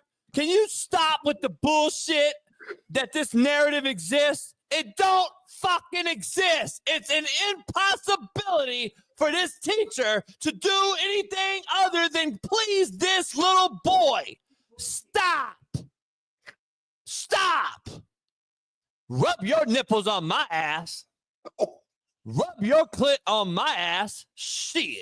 Why we talking about ass play right now? Don't put that on my ass. That's JB. Bitch, she touched that little motherfucker something. Don't touch my ass with nothing, baby. We got to end the show. Hey, appreciate y'all, chat, man. We are at 990 members. We are 10 members away from hitting 1,000. Y'all, please become a member so we can reach our 1,000 mark. We couldn't do it without y'all. We appreciate y'all. Tomorrow we're gonna be back. We got Matt McChesney, Shaun King. We got special guests left and right. It's gonna be a big time loaded show. No Matt's going tomorrow. We got Shaun King, big time guests, and more of Big Smitty, of course, the one you love to hate and the one you love to love, JB, man. So appreciate y'all. I might give my girl a kiss, a hug, squeeze her booty, move my car, and if y'all need me, I'm gonna be in the Discord. Pound that like. We'll see you tomorrow. Work Boot Wednesday. Peace.